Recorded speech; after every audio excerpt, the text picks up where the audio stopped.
What's up, everybody? Welcome back to another live stream of Let's Get Nuts Sunday show with the boys. We got a big show for you guys today because, of course, I skipped last week. I was moving, and I apologize. I couldn't get a Let's Get Nuts out there, but you know what? Sometimes that little break in between gets you that much more rejuvenated to get a little crazy when you get back at it. So, guys, today we're going to look at some Hot Toys news. We got a ton of entertainment news I want to talk to the guys about here, as well as some Mars Toys releases and a whole lot more. We're also going to give a little bit of prediction, I think, with regards to Summer Showcase. So stick around, of course. Today is a day that I feel the nuts upon us. So let's get there. Come on, let's get nuts. I give you Ben, Thomas. Showtime. Here we go.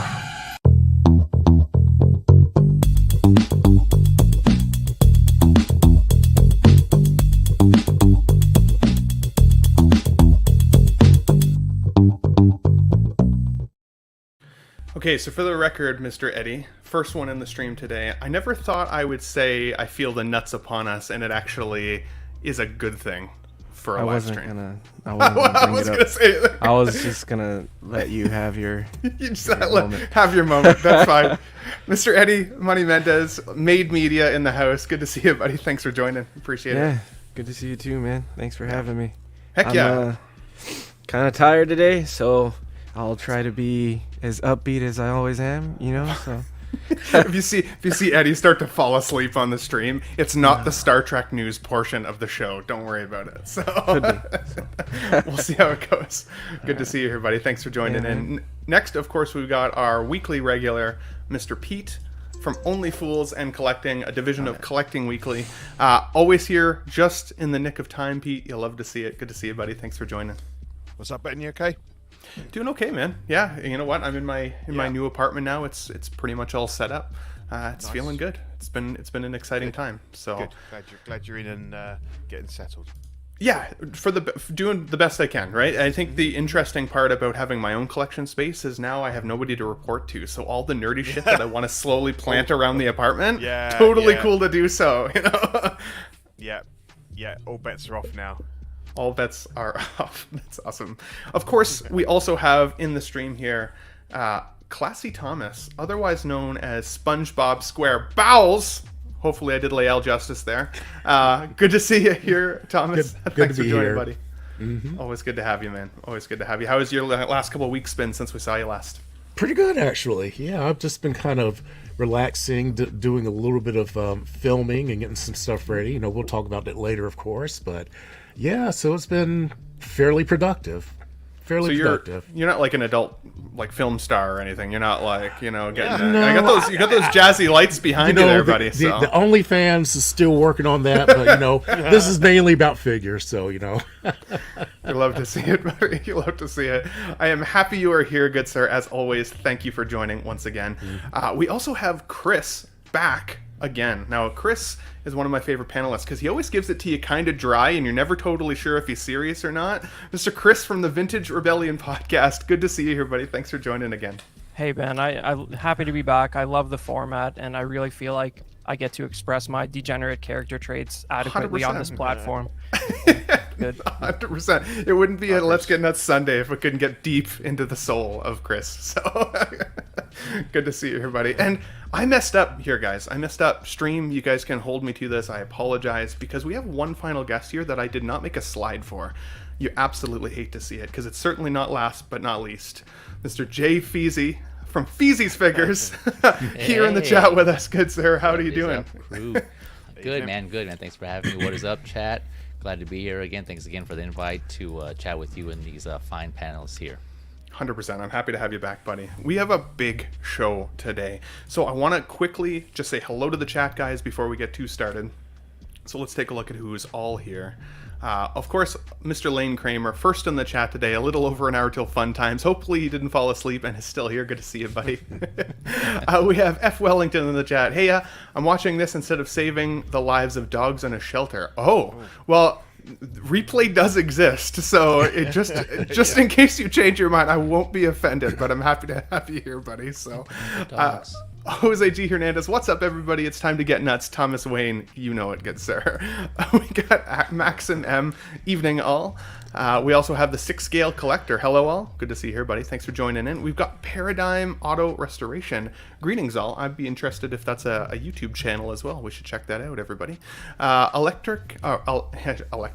Eclectic Collector says, what's up, guys? We also have Hannah or Han in the chat. Happy Sunday, fun day.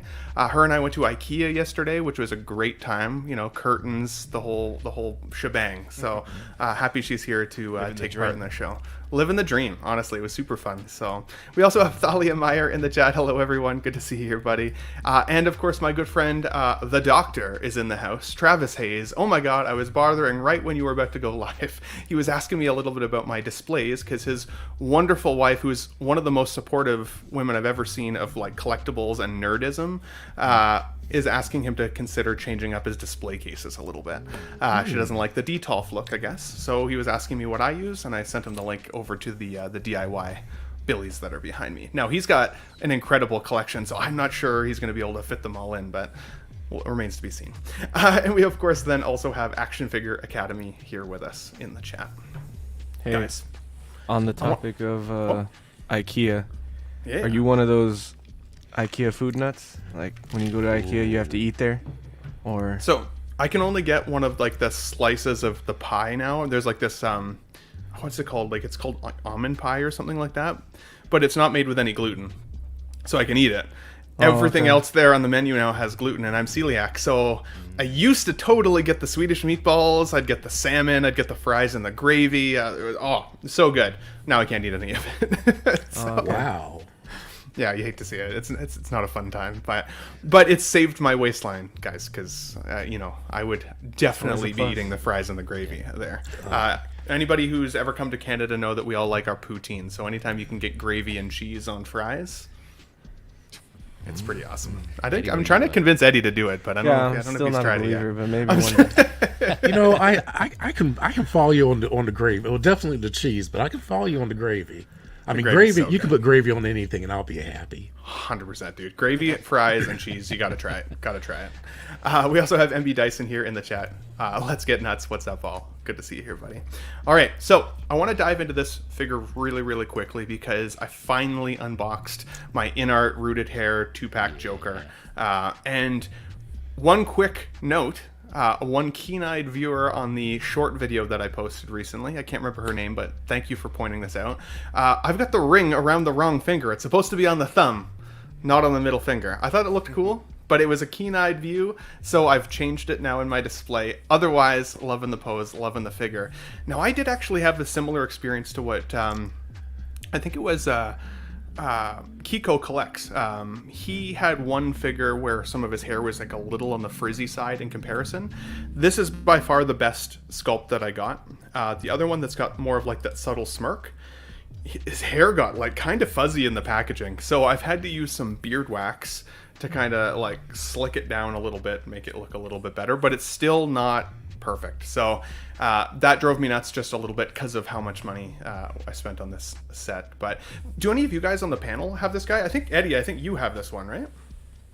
Yeah, I have it, and I think I don't know about frizzy, but like on the same thing on my smirking head sculpt, it's definitely more like poofy, like it sticks out more. But Yeah. I kind of like it. It doesn't bug me that it's not like slicked down, but it's pretty sick. Yeah. Yeah, I got it too.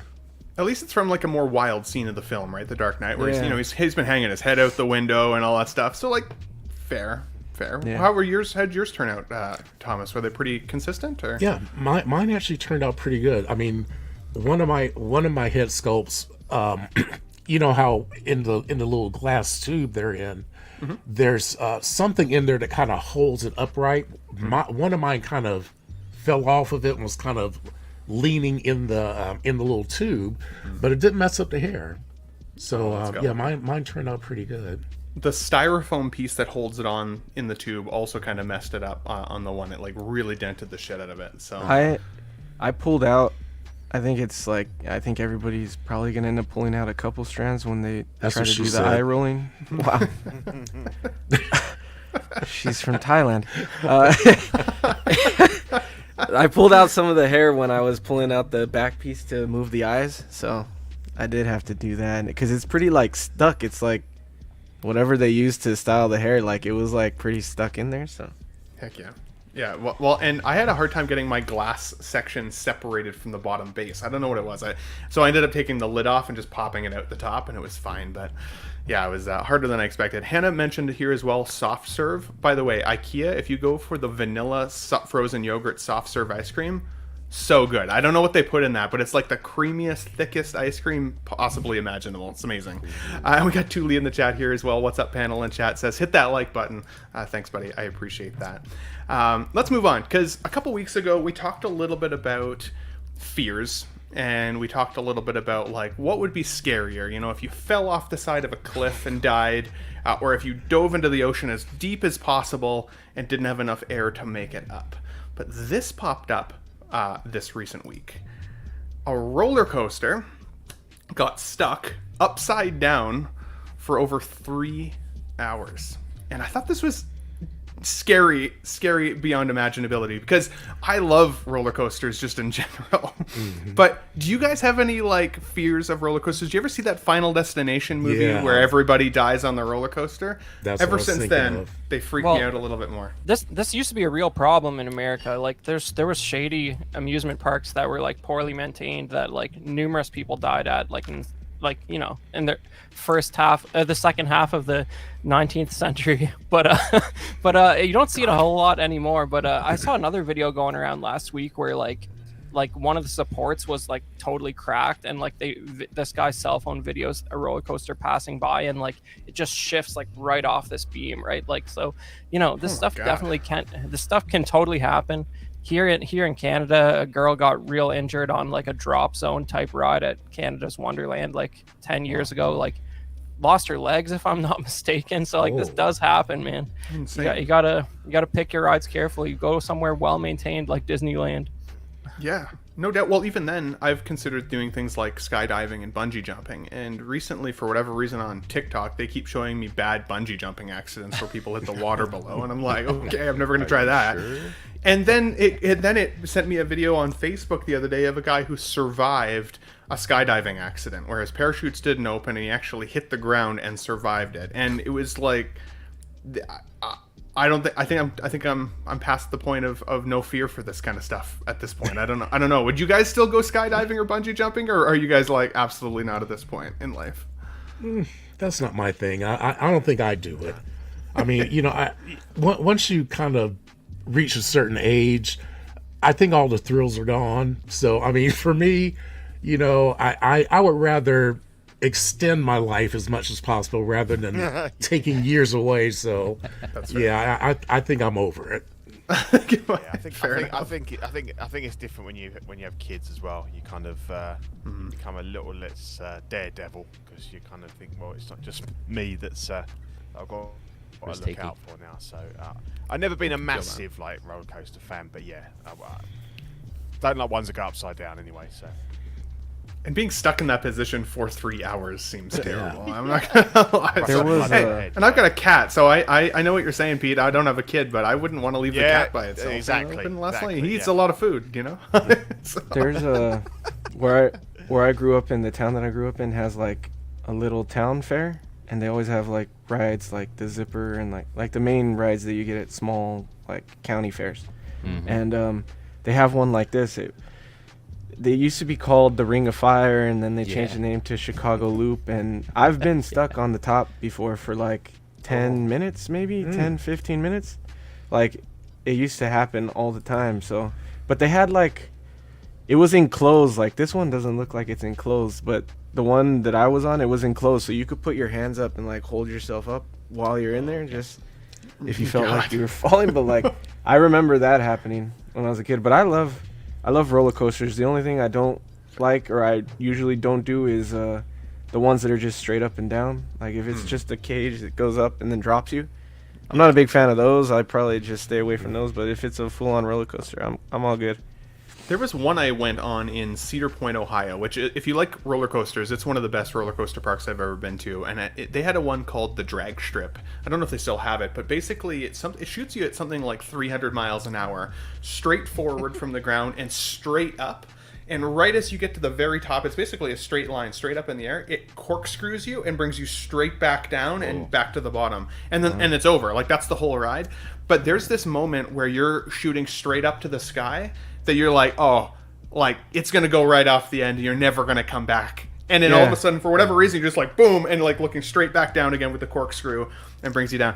That was a scary roller coaster, but very, very fun. Cedar Point is the way to go if you guys like coasters, for sure. If you guys ever want to see a real traumatic documentary about one of the worst parks in You want to America, get yourself really traumatized. yeah, Apple TV has, you can get there's a documentary called Class Action Park, which, like, it'll change your life. It's kind of like Tiger King. All right.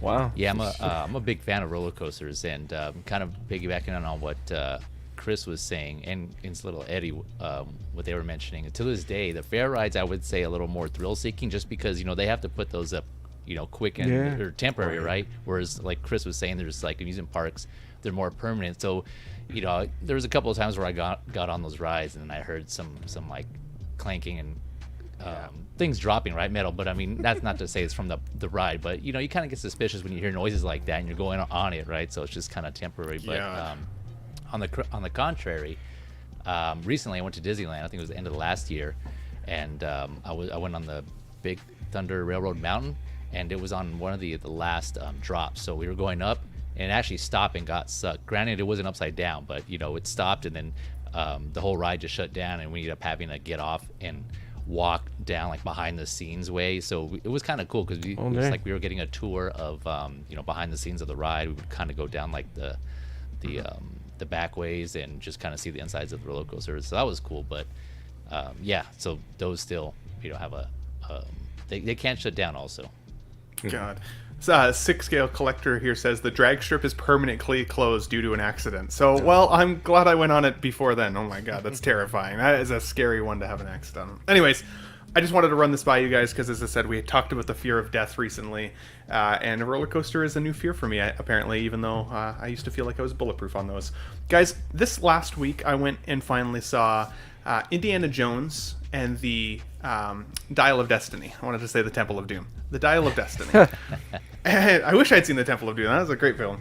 Now, despite this movie getting kind of like, I don't know, I would say a fairly mixed reaction from folks, I had a fun time with it for the most part. What truly gave me some respect for the film, though, honestly, was when I got home from this film. My date, she went home for the night, and I was walking through the parking lot, and there was this old gentleman sitting in the parking lot smoking a cigarette out the window of his car because it was raining, and he didn't want to do it in his apartment balcony. And he starts telling me, like, some pretty dirty jokes, like very like old man humor jokes and everything. And to try and change the subject, I was like, oh, well, like I just saw Indiana Jones, and like for an 80-year-old guy, he did a pretty good job. And this old gentleman in the car is like, yeah, he's the same age as me, 81. And I immediately gained so much respect for Harrison Ford's performance in this film, because this old gentleman felt very old to talk to, like very, very seasoned at 80. You know what I mean? And no shame against that, but the fact that Harrison Ford is 81 years old and still rocking movies like this, and doing as well as he did, is mind blowing. So guys, first of all, quick round table. Have any of you guys seen this film yet? Yeah? Do you like it? Yeah? What were your thoughts? Pete, what did you think of it? Yeah, I enjoyed it, yeah. Yeah. I worked with my son, and we've watched all the others before, and I enjoyed it. I didn't go in with any expectations. I knew that I didn't enjoy Harrison Ford's performance, whatever, and no, I didn't mind it at all. I kind of just went along with the ride, and I just found it really Did you like it more than Crystal Skull, or? Yes, Yeah. but my dislike of Crystal Skull is very much centered around Shia LaBeouf. So I don't think it's necessarily a bad movie or a bad plot, but that's the thing that jars with me. And I didn't particularly like Phoebe Waller-Bridge, to be honest. I found her a bit annoying. Yeah. But overall, you know, I enjoyed the movie. So yeah. Absolutely. What about you, Chris? What were your thoughts? I think its biggest sin is its mediocrity. You know, like it didn't suck, but I probably won't remember it in the long term. It's not going to stand out to me. I definitely prefer Crystal Skull over this because Interesting. Crystal Skull was directed by Spielberg and written by George Lucas, and therefore it's automatically better than this. So that's pretty much what's up. That's a hot take, but fair enough. I mean, ever since the scene where you see him survive a nuclear explosion in a lead-lined fridge and then he gets tossed across the ground and doesn't open the fridge and is a pile of goo inside that fridge, Okay. lost me a little bit in that here's- one. Okay, but you're also talking about a universe where God is real, Jesus is real, aliens are real, Hindu cults that rip your heart out and you're still alive are real. You're not wrong. So you can That- survive that a is- fridge. You know what? I never thought of it that way. Maybe there was some kind of force protecting him in that fridge because They- ain't no way. Kalimar, That's right. Kalimar. No way he should have survived that shit. What about you, FEEZY? What were your thoughts on this one? I'll brief overview. Yeah, I actually have to agree both with kind of Chris and Pete on certain. There were some aspects of this I liked. There were some aspects I didn't like. I agree with Phoebe Waller-Bridge. I wasn't sold on her character. It just kind of didn't seem. There wasn't a lot of development there, so I didn't really have any reason to kind of feel more for her than I guess I should have, or maybe they wanted to. And then kind of the interaction with her and her partner. I don't know if you want to her partner or sidekick, the kid. There wasn't a lot there either. It's kind of most of the time it kind of seemed like she was just like looking at him, and then he would just kind of do this nod thing, and there wasn't really any development there. But it was fun. I agree with you, Ben, on that it was fun overall. It was entertaining, but yeah, it was still kind of like, you know, it was okay. It wasn't horrible. But yeah, what Chris was saying on the Kingdom of the Crystal Skull. To be fair, I went back and watched it last night just to kind of, you know, give it a fair comparison, and there were some parts of that I actually liked. Oh yeah, for sure. But the CG in it wasn't that great, and then I wasn't feeling the whole alien thing, but it still had that vibe, that indie vibe. You know, his humor was there.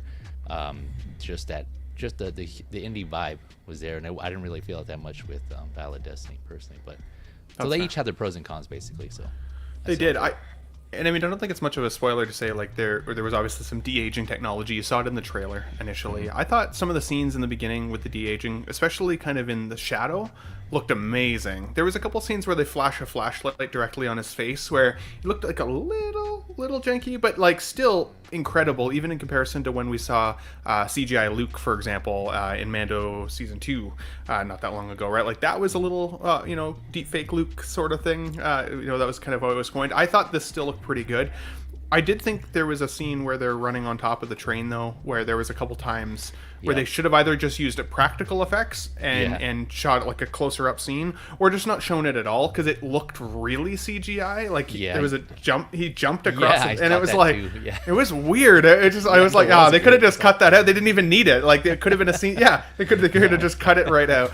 I think you hear the Mario jump when he does that. Yeah. That's right. Woohoo! There was a part of the movie too where I started to get a little sleepy on the in between, where I was like, I feel like they could have cut it down just a little bit, but it is what it is. I still thought it was cool. The only other thing that I wanted to bring up with regards to this subject, though, guys, is again talking about the age of Harrison Ford. I sometimes forget how many actors are still going who are getting into their 70s and 80s. So, like Morgan Freeman being one of them. Now, he got started really in his 50s. So, I mean, he's been going for years, like almost my whole lifetime, but he's not getting any younger by any stretch, of course. We got Anthony Hopkins is still a badass elderly man actor at this point as well. Sir Michael Caine is one of my favorites, Alfred from The Dark Knight, but also so many other wonderful properties, and a badass guy. And then Christopher Lloyd was the other one that I thought of. But I also know that there's so many out there, right? You skipped Clint Eastwood, bro. There you go. I needed one. So Clint He's Eastwood. like 92 or something. Jesus. Now, isn't he's gone more to the directing chair though now at this point, right? I don't think he's not I acting don't as know much, what the but- last Well- one he put out was. I saw The Mule. I think He's- that he's- was the most he's- recent one I saw. He's working on his last one directing. I don't know if he's in it or not. He has been the last 3 times, so we'll see. That's fair. But he You know- announced it as his last film, though. Yeah. You know what bothered me about Dial of Destiny was the fact that Indy looks so old, but the German soldier, like I forget the actor's name, but Oh, yeah. the main antagonist in the film, Yeah. he looks almost exactly the same. Yeah, that's a good point. Yeah. And then the fact that they didn't explain how he survived, because that dude should have been dead. Yep. I was like, I thought for a second, I thought he was going to be like a twin brother or something, because I was like, there's no way that dude survived. I thought And- I thought he was already using time travel or something. but Yeah. it turns out he's just like Indy can survive a nuclear blast. He can survive a fence post hitting him in the face or whatever. Without a completely Oh, like, off the reconstructed train? face. Yeah, I was thinking the same. In fact, like when it happened, I literally audibly was like, "Oh, Yeah. Yeah, Oh, same. That was rough. There's no way he survived that." Yeah. So, and then MV Dyson also just mentioned here in the chat, Alan Arkin dies last week at 89. That sucks. I missed that. I didn't even see that happen. That sucks because he was a badass too. So, Did you wanted to see bring him up. have you guys seen Get Smart with it's like it's With a Stephen Carell, it's- like the yeah yeah, and, I think so. and he was in it. He was in it, and so when I heard that he passed, like one of the main scenes that I remember him from is in that movie. He like there's like a car chase or something, and they run through a wall, and then like a swordfish comes in the middle of the car, Oh, and the guy's like, "Holy shit, man!" He's like, "Are you thinking what I'm thinking?" He's like, "I don't know. Are you thinking holy shit, a swordfish almost went through my head."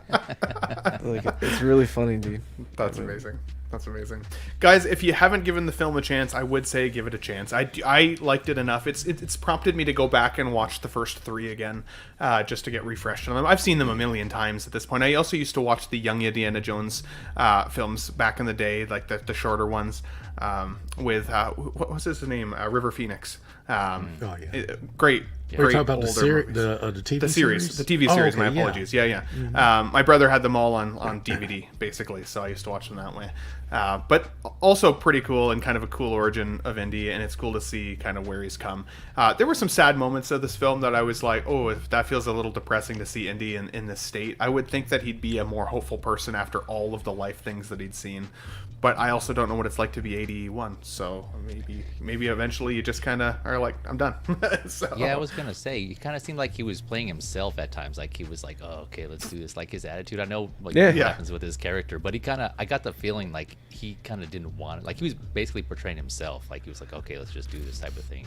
And I get it wasn't. done. It didn't have that indie vibe like I was saying, like he had in Crystal Skull, where he was kind of more like, you know, his. Well, even quick Crystal Skull wittiness. is what 14 years ago now, at least, Yeah, that's something like true. that. Yeah. It's a long. Yeah. That's a long time, honestly. So Yeah, 14 that's years true. ago, I was Yeah. basically half out of high school. So It was Or it more. was filmed 17 years ago. Yeah. 17 years ago. There you go. That's a long time. Holy cow! Thanks for the correction there, Chris. Guys, let's move on to the next one here. So, Jennifer Garner is reprising her role as Elektra for Deadpool 3. Garner played the role in Elektra in 2005. Now, it's been a long time since I actually saw the Ben Affleck Daredevil film. And I used to love that movie when I was younger. Yeah. I don't know how well written it is necessarily, but I wasn't all that well versed on how well movies were written back then. I just thought you either liked them or you didn't. And I loved what the heck is his name now? It's on the tip of my tongue. The huge John black man. Coffey. Yeah, but what's his Michael help me Clark understand- Duncanson. Michael Clark. I always call him Thank John you. Coffey. Oh yeah. Thank you. Yes, I love him. He's an amazing actor. I'm so sad he's gone.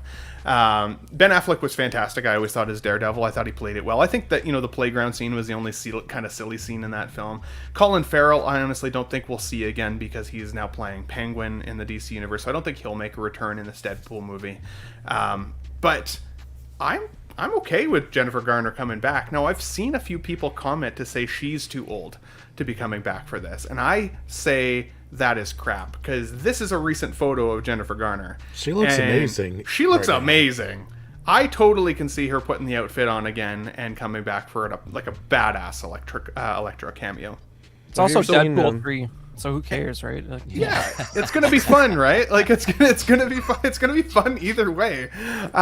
Pete, what do you think about Jennifer Garner coming back? And if we got a Hot Toys of Elektra, would that be one you'd consider, visiting? Funny, I never watched the Affleck Daredevil Really? or Elektra, so Yeah, I don't know. I was quite selective at the time, and I just yeah, I skipped them. Yeah, I don't really. I mean, she's a good actress, but yeah, I don't really know like how she was in that. So yeah, I don't really have an opinion. Deadpool 3, looking forward to that. You know, Heck yeah. bring on whatever, really. Yeah. Heck yeah. What about you, Eddie? Would you collect an Elektra? Since it Yeah. sounds like you liked that original film. Yeah, I would definitely get Elektra. And if we got Ben Affleck as Daredevil, I'd get that too. That would be awesome. be sweet. But That'd if be you guys haven't seen Peppermint, she did that like a couple years ago, and it's like where she's like pretty much the same as Elektra, like a badass. So that's really good, and that was only a couple of years ago. So I think she's definitely still able to come back as Elektra.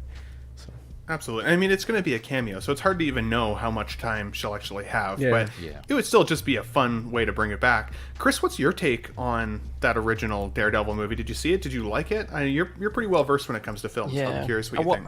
Well, I that's my favorite era of Marvel, like the Ang Lee Hulk and like the first two Fox X-Men movies. Like, I don't know if it ever got more creative than that. Like Nick Nolte being an abusive father, injecting his son with big green syringes, and then he turns into a lightning monster, and then fights the Hulk. Like, it's dark stuff, man. But and X-Men 1 and 2 goes without saying. Daredevil, I remember loving Michael Clark Duncanson as Kingpin, but it's probably been 20 years since I've seen that film, and I never saw Elektra, so it's not fresh. Elektra wasn't a great film, I will say. I did not love that one, unfortunately. I was stoked about it because I liked her in the Daredevil film itself, but didn't love the Elektra film. So I would say, for me, if she comes back in the outfit she donned in the Daredevil film, that would be the one I'd want to collect. If I had to guess, those scenes where it sort of visualizes him seeing through sound waves have not aged well CGI wise, but I remember them being cool, but I bet you it looks pretty wild by today's standards. 100%. Jose G. Hernandez says a Daredevil figure, or Daredevil Ben Affleck would be a dope. 100%. I totally got that. F. Wellington says have her Elodie Young both come back as Elektra. I'm not sure what you're talking about, good sir. Apologies. MB Dyson, I'm not even going to try and pretend. I have no idea what that Is that the Elektra from the show? Oh, maybe. Let us know. Can you clarify, F. Wellington, if you can? MB Dyson says, I've always liked Daredevil, and I'm still pissed. It was the only early Marvel movie that never got a sequel. Yeah, 100%. I mean, Elektra was kind of probably a bit of a sequel, but without Daredevil, obviously, so not an official one by any stretch. I mean, I'm sure I'm in the minority here, but I respect the fact that they were putting out comic book movies back then, because they kind of are the ones that really started it with the X-Men and all that. They were the ones that kind of brought in this new era. So I have great respect for them. But the first X-Men movie I moderately liked, and I did not like anything else that came out. Nothing Fantastic Four, nothing Daredevil, nothing Elektra. I watched them out of loyalty and respect, but I didn't like their portrayals. So I doubt that I would collect anything, but I am glad that now that they will be able to be seen in the MCU, because I really think that this is an opportunity for a lot of these characters to get a real redemption arc, kind of like Andrew Garfield. Andrew Garfield was not my favorite Spider-Man. Mm-hmm. However, after seeing him in the MCU Spider-Man, I immediately fell in love with him. And I was like, yes, this is a great Spider-Man because of the treatment that he received in the MCU. So I'm kind of hoping that these characters that I feel, for example, Storm, they completely nerfed her. And I was so mad because she is so much more powerful and so much greater than they showed her in these movies. And also, I'm sorry, I love Halle Berry, but Storm is not Halle Berry. I mean, there's nothing connecting these two women. I mean, she was African. You know, you got Storm is African, and then you got Halle Berry, which is a very light-skinned mixed-race girl. And that just kind of, I lost the illusion as soon as she was cast. I think Did you like the Storm better? Did you like it better from the Apocalypse? Come back No, I did. Well, I liked it moderately better. the movie was not that much better, but I kind of like the young portrayal with the with Mohawk Storm. But again, it wasn't. It still wasn't my favorite. I think that, well, and this is part of it is just me. I'm not going to be a fan of anything that Bryan Singer is associated with, because when he came out with the first X-Men movie, they did a Fox special on it to kind of promote it. And the one thing I remember that just pissed me off was at the very end of it, he said, "Yeah, and there are X's everywhere. There's an X here and there's an X there." And I'm like, wait a minute, you think that's what the X-Men are? Is that they just wear X's? And I said, this guy, and at that point I knew he does not understand the characters or the IP. And when I went in and saw the movie and saw how things are written, I said, yep, he doesn't understand. He's not a fan. He just wanted to do a cool movie with X's in it, but he doesn't understand the IP. And that's what kind of got me and made me angry, was the fact that you're sitting here producing this movie and you don't know anything about the characters, and it doesn't look like you have great love for them in either. You just wanted to do something that you thought was cool by your eyes, but you didn't respect the IP. That's interesting, because like I was raised with those movies too, and like when I was younger, I loved them. I loved the Bryan Singer X-Men films for what they were, but I had also loved the cartoon, right? The '90s X-Men cartoon, which the Bryan Singer stuff was a pretty big division from that. It was a big course correction, a big change. So, but I still liked them for what they were. I liked them for the universe that they represent. I am excited to see what changes they make with X-Men going forward, though. I think that there is a lot of meat on the bone still left. That could get really exciting for for both film fans that maybe didn't necessarily read the comics, and for the comic fans like yourself, Thomas, who like really want that original stuff to come back and be part of the new canon. It'll be curious to see. Seeing the Deadpool here too. I'm excited for what Hot Toys are going to do for this, because obviously I've got the Deadpool 2 figure. I love that figure. It's one of my favorites. I don't know if it's just the photo or the saturation. It looks a little more like cherry red in this, but that could just be the difference of how it's filmed versus kind of how it's rendered after the film has been edited. So I'm not going to look too much into that. I know but they that need the to give Deadpool us 2 a domino. They've got to give us a domino. 100%. And I know that Deadpool 2, that figure has become a bit of a chase figure for a lot of people, especially with the announcement that Hugh Jackman was going to be in this Deadpool 3 film, because everybody's like, okay, well, I want to pair Ryan Reynolds with Hugh, right? So, Pete, I want to get your take real quick on this, because this was also kind of teased this week. Now, I'm not sure if this is an official photo yet or not, but this was apparently a leaked set photo of Hugh Jackman in his Wolverine outfit. And as you can see here, it's sporting the yellow and brown look. What do you think about the yellow and brown look versus maybe a yellow and blue look like a lot of people were kind of hoping for from like the Jim Lee style comics? Yeah, I don't know. It's the first I've seen of it, but I think it looks okay. It looks pretty good. I mean, he's looking old, and I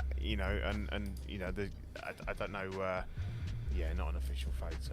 Looks like AI to me. I don't know. Yeah. I wasn't sure if it was or not. That's what I wanted to show you guys, but I was like, it could be sad. Yeah. But it wouldn't be surprising if this was something like this was in the film. Yeah, it'd be good to get some of the yellow in, because obviously like all his outfits so far have been a little bit more sort of duller than this. I mean, that looks okay. Whatever, somebody's knocked that up, but it'd be good to see him back, because we all thought he was kind of done with the character. Obviously, he is getting old, and Wolverine ages.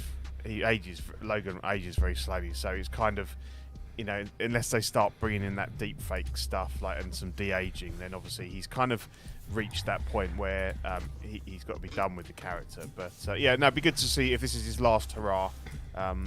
Should be good, but we'll wait and see what the official suit looks like. What about you, Jay? I mean, despite whether this is an official photo or not, sounds like it's probably not. Are you excited to see Wolverine in like a comic style outfit, or have you liked what we've seen with his character in the past, where it's been like black leathers or just like a leather jacket and kind of a Hawaiian shirt underneath? Like, what do you think would be your favorite look for Wolverine if this is the last time we get to see him?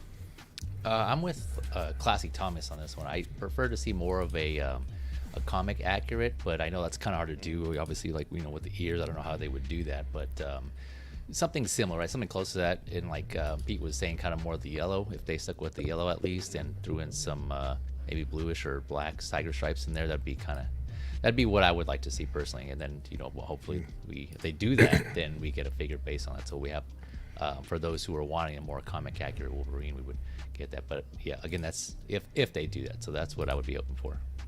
Absolutely. Jose G. Hernandez here says apparently the outfit will be closer to the Astonishing X-Men run. So I brought this one up. This is the sideshow version. But if it was this, I think that was cool. I would still like to see the longer ears, though. I think that I like that look a little bit better than the short ones. But that's more of just a personal preference, I feel like, at this point for me. I don't know, guys. I part of me, if this is going to be the last time we ever see Hugh Jackman as Wolverine, I would like to see him in the blue and the yellow, but I wonder if that's going to get saved for future X-Men universe that we get to see. Maybe they're not going to give us this. Yeah, I think it was the Wolverine film a few years ago, it's probably like a decade ago at this point, where at the very end of the film he like opens up a case and you see the like the yellow and brown cowl in I think it was a briefcase, and then we never got to see it again. But it was such a cool like scene, and it was like, oh, like maybe we'll get never again. So maybe that'll be part of it. And it's, in my opinion, it is not the costume without the mask. If he doesn't have the mask, I don't want anything to do with it. He ain't getting the mask. You don't think he's getting the mask? You don't think they're gonna hide that beautiful face? You ain't covering that face. Get out of here. But you know, for you guys who love your comic accuracy, please try to recall how insane his hair was in those first two X-Men movies, and that was for you guys. It was just nuts. They tried, yeah. That was just nuts. Well said. Well said. So most of us are toy collectors, figure collectors. We've all had 6 scale in our collection, either currently or still at some point. And I don't know if you guys have ever had the experience where you're trying to explain what figures are to somebody who doesn't collect. And they're like, oh, okay, well, like I had, you know, Barbies when I was young. And it's like, well, okay, this is not like that. You know, like this is a film realistic version, like a shrunk down 1/6 scale representation of the person and the outfit. Nothing to do with Barbie. But then the Barbie movie got announced with Margot Robbie. Okay, and for the very first time in my entire life, I think I was like, if Hot Toys ever gets the license to Barbie, this will be the first Barbie that I have in my 6 scale collection. Will be Margot Robbie, 100%. She looks absolutely stunning, as always. Jay, are you excited about the Barbie movie coming? Yes or no? And if you like it, do you think you'd buy a 6 scale if we ever got one of Margot? No, I'm not excited, but I'm open to seeing it, like at home, or if my daughter wanted to go see it. And no, I wouldn't buy the figure if they came out with one, personally. You wouldn't? You would not buy it? Wouldn't. Interesting. What about you, Classy Thomas? Are you excited for the Barbie film? I'm not necessarily excited to see it, but I think that that I would definitely plan to see it. And if Hot Toys is a version of it, yeah, I get it. That's interesting. I don't feel like I was excited at first, but the closer it's getting, so I was never a big Barbie fan, but I've heard mixed, like, people say, like, so for the people who hate Barbie, you'll love this film. If you don't like Barbie, you're gonna like this film. If you love Barbie, you're gonna like this film. Like, it's clearly gonna kind of cover all the bases potentially. Pete, would you collect a Barbie of Margot Robbie in your collection? No. No, I mean, I'm the only one. Besides the fact that, you know, Margot Robbie's in this and she looks stunning. I couldn't see myself, I don't think, buying tickets to go and see this in a movie theatre. I've got no idea really kind of what it's meant to be. Is it a comedy? Is it you know, one of those sort of things where it's something for the kids or something? I don't know. I don't know enough about this movie to know. Instinct says that I probably wouldn't go and see it in the movies. Not to say that I wouldn't watch it at home streaming and everything, but I definitely wouldn't be buying any figures. No, I mean, would you buy this car as well? You know, 6L vehicle. Hey, you know, it's kind of cool. It's kind of cool. I'm not gonna lie. Do I want a pink convertible in my collection? Maybe not. But hey, if I was gonna buy a Barbie car, it would have to be one that looks like this, and it would have to be well polished. You know. So, The doctor, Travis here says, Jane is having a huge Barbie movie pool party at the house opening weekend, and she would love a Hot Toys version. Nice. And they have one of the coolest costume collections as a couple I've ever seen. Like, every holiday, doesn't matter what it is, they've got badass costumes. Every film they go to see, they dress up for it. So I could see his wife doing a very good Barbie impression. So we'll look forward to those. I'll share them on the channel if you're cool with it, Travis, once it happens. Eddie, I want to get your take then on this really quickly, just as part of the Barbie conversation, because it says here a new report indicates Barbie will only be the start of Mattel's upcoming film slate of over 45 movies in development based on many toy brands. And some of those toy brands include Rock'em Sock'em Robots, Uno. How'd you make a movie about Uno? Right? The Viewmaster. The Viewmaster. Oh, they were awesome. Polly Pocket. Masters of the Universe, which I could understand. That would be, I think, a pretty easy one to do. The Magic 8 Ball, which is interesting. And more. Eddie, do any of those stand out as films that you'd rather see than Barbie if Barbie wasn't necessarily up your alley? They don't really stand out. I mean, obviously, Masters of the Universe, you could make a cool film about. You could do. I could see like a cool Black Mirror episode with a Magic 8 Ball. Like, I could see something interesting, or Uno even. Or if you I don't know what the other. Polly Pocket is. I could see them doing a movie. It would be similar to Barbie though. Like, it's like the same kind of cute little girl with her like weird houses and things. So like I could see it being the same thing. Matchbox would be cool because they did like a Hot Wheel movie a while back that I never saw, like a long time ago. I know they did that before. And Rock'em Sock'em Robots, that just sounds like Real Steel to me. So Yeah. same kind of difference, but yeah, I don't know. It's interesting. It's pretty. I still got my original Rock'em Sock'em Robot. Dude, Let's see it. I'm just playing. I don't get it. Yeah. that's legit. Chris, in 30 seconds or less, tell us what the Uno movie would be about by Mattel. Well, like Jumanji. I think it'd be like a Ouija board type movie, something like that, where they summon a demon using the Uno cards. But if you're having a trouble wrapping your head around what the Barbie movie is, think of it like Sonic. It's like she escaped to the real world and causes havoc and nonsense. Okay. It's like that. It's gonna be funny. I'm excited. I think for it'll it. be funny. Yeah, I think it'll be good. Yeah, I think it'll be one that's just interesting to watch. I think it's weird that they're trying to create a universe from the Barbie film before anybody's even seen it. Because like if everybody hates it, then it's gonna be like oh that's gonna get squashed pretty quick. But if everybody loves it, then I could see why they'd want to try and was open it up. Mask Mattel? Mask. I Like can't the remember. the Jim Carrey movie? No. The 80s toy. cartoon. The vehicles, yeah. Yeah, I don't know. can't remember. That'd be cool. I thought it was Kenner, but I don't know. Yeah. What So was it'd be the Hasbro? what was like the Blurry. little boys version of Polly Pocket? Do you guys remember what that one was called? Oh, I'm yeah. sure it's on the I tip can't of my remember what tongue, it's but it was Mighty like Max. Mighty Max. Yes, Yeah. I had the one that was like Cool. a skull that you opened up, and like those were cool, man. Those are real cool. Mighty Oh, Max. Gotta Thomas look the that Tank up. Engine as well. Thomas and Friends. Thomas the Tank Oh, yeah. Engine. metal. A Masters of the Universe movie would be really cool. We got Mega J Retro in the chat here. Says I'm the biggest Masters of the Universe fan, but they've been talking about it for decades, and it never happens. Didn't they make one back in the 80s or just 70s? I mean, it was pretty cheesy, but didn't they make Yeah. one back then? Yeah, 87. It had Dolph Lundgren in it or something yeah. like that. Oh, yeah, Yep. yeah, I definitely. don't remember that one. I never saw that Love one. that movie, yeah. And Don't watch it, Ben. Friends. Don't watch it. It's not worth it. No, it's nostalgic for me, but yeah, it's hard to watch. There's not enough hours So on a that's not Sunday. going to be something you go do on Movie of the Week for. And No Courtney way. Cox. Courtney I mean, Cox I'd is in be it interested to get Dean's take on Yeah. something like that, but I could see it. Could see it.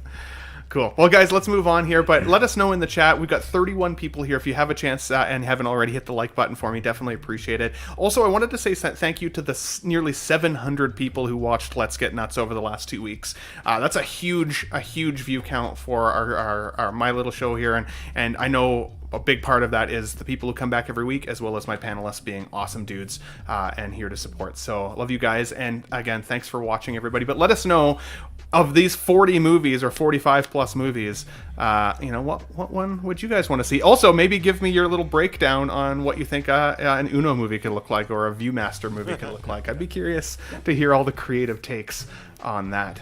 Now, while we were away on our little hiatus last week as well, Superman Legacy finds the lead being for Superman and, of course, I wanted to say Vicky Vale. Vicky Vale. No, nobody wants Vicky Vale. We got David Cornsweet as Superman and Lois Lane as Rachel Brosnahan. Now, my first immediate thought on David here was he kind of looks like a dollar store version of Henry Cavill. But that's not necessarily a knock against him. I can kind of see what they're doing. I like the fact that I honestly don't think I've seen him in anything. And I remember the first time I ever saw Henry Cavill get out of the ocean in Man of Steel, and I hadn't seen him in much either, and I was like, oh, that guy is Superman. That is awesome. And it was just a clean slate for me. For me, David Cornsweet is very much a clean slate. I don't know who this guy is. I'm excited to see what he can bring to the character. And I'm excited to also see what his Clark Kent can be like, because it's one thing to be Superman, but if you can nail the Clark Kent, then I think you're in business. But then we also have Rachel Brosnahan, which I have not seen The Marvelous Mrs. Maisel yet, but I've heard it's amazing, and the people who have seen it have said, like, this is why this woman is Lois Lane. Like, this is why she's going to be awesome. Chris, what's your take on both David Cornsweet as well as Rachel here? Good casting? Indifferent? What are your thoughts? I think it's seeing both of them, it feels a little on the nose, but I like that they're I mean, at least he's sort of an unknown by the casual perspective, so I think that's good going for them, because it's harder to there's a lot of people who are very passionate about Cavill being Superman, and it's going to be easier to accept that transition when you don't associate this guy with another role that you may or may not have an opinion on already. So I think it's a good choice that he's unknown, but I'm not sure how it's going to play out. It's hard, right? Because it's like whenever somebody tells you what their little baby's name is going to be, and it's like, yeah, we've decided our baby's name, it's going to be, Gary. And it's like, oh, I know a Gary. But, it doesn't...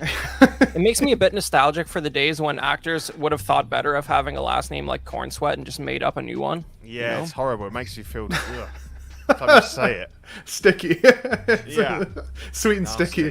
What did you call it? The sweet corn Aquaman a few weeks ago. That really stuck with me. So. Yeah. Corn sweat, sweet corn. Them round. Yeah, exactly. Yeah, it would have been better, honestly. FEEZY, what are your thoughts on David's casting here or Rachel's? Do you know anything about these actors? Are you feeling excited about these guys, or what's your take?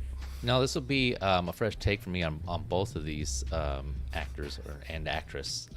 But yeah, I agree with you that it's a fresh take starting over, so I'm going in open-minded, which is kind of good for me personally, just because I have no reference to what they're in before, right? So I don't really know what to expect, so that helps me keep an open mind going in. But yeah, I agree. Similar likeness to Cavill. I wonder if that's why they casted him. I don't know if that was confirmed or not. But for her, though, I forget her name. What was the actress name again?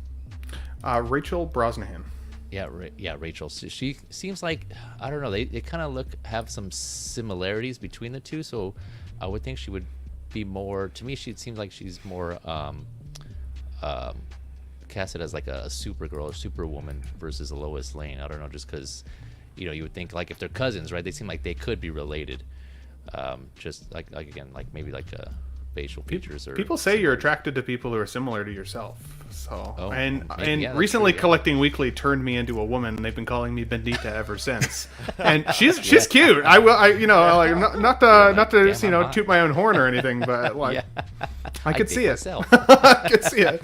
So maybe that's all it is, right? That's that weird thing. So Eddie, what are your thoughts on Rachel here or David? Have you seen The Marvelous Mrs. Maisel or anything that David's been in the past?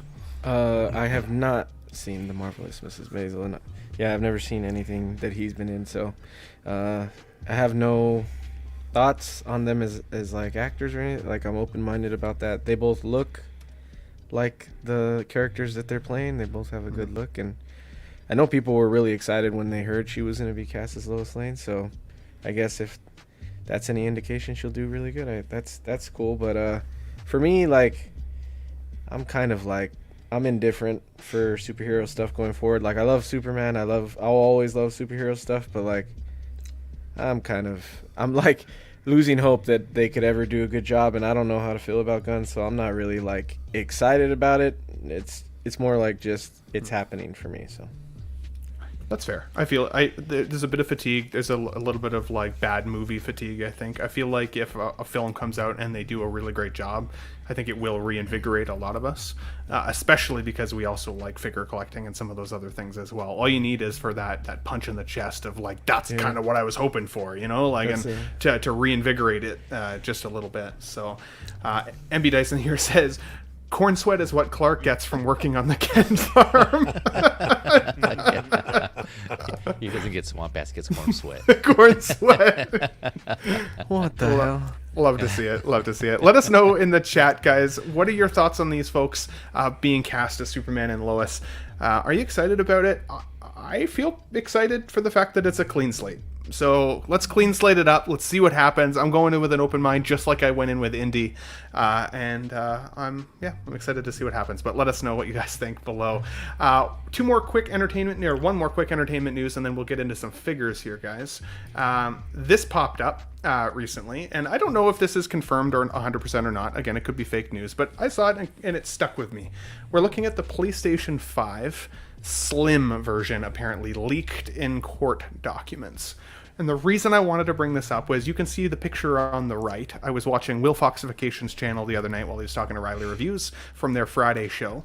And I've got my PlayStation 5 up on my TV stand because it is so freaking big that there's nowhere else I can put it. It's crazy. You can see the Super Nintendo below, the N64. I got a PS2 there, and my PS3 usually goes in the far right slot. And the PS5 is so large, I'm like, I need a slim version of this machine at this point. But I had to wait years before I could even get my hands on the regular PS5. So, do you guys have a PS5 in your collection, Pete? And would you consider getting the slim version if it came in at a decent price? Yeah, we bought one for my son, and it was just a nightmare getting hold of them. And I think we just got lucky. I just sat and refreshed on Amazon, I think for most of the morning one day, and managed to get one. I was quite surprised. It's a beast of a machine. I mean, it's very noisy as well when it kicks in its fan and everything. But I've been very impressed with. I mean, I haven't seen the equivalent in the Xbox, so but I've been very impressed with what it does, what the games look like. So, as much as I was a massive gamer, kind of times have moved on. I don't really game a lot now. I play with my son occasionally. So we have one. I certainly won't be looking to buy one for myself. But I think it's cool. But again, it's weird. It just seems like we've only just got into a point where you could actually maybe even go into a store and find a PS5 and buy it. So to then be releasing this one, is it going to be the same issue again that you just can't get hold of them?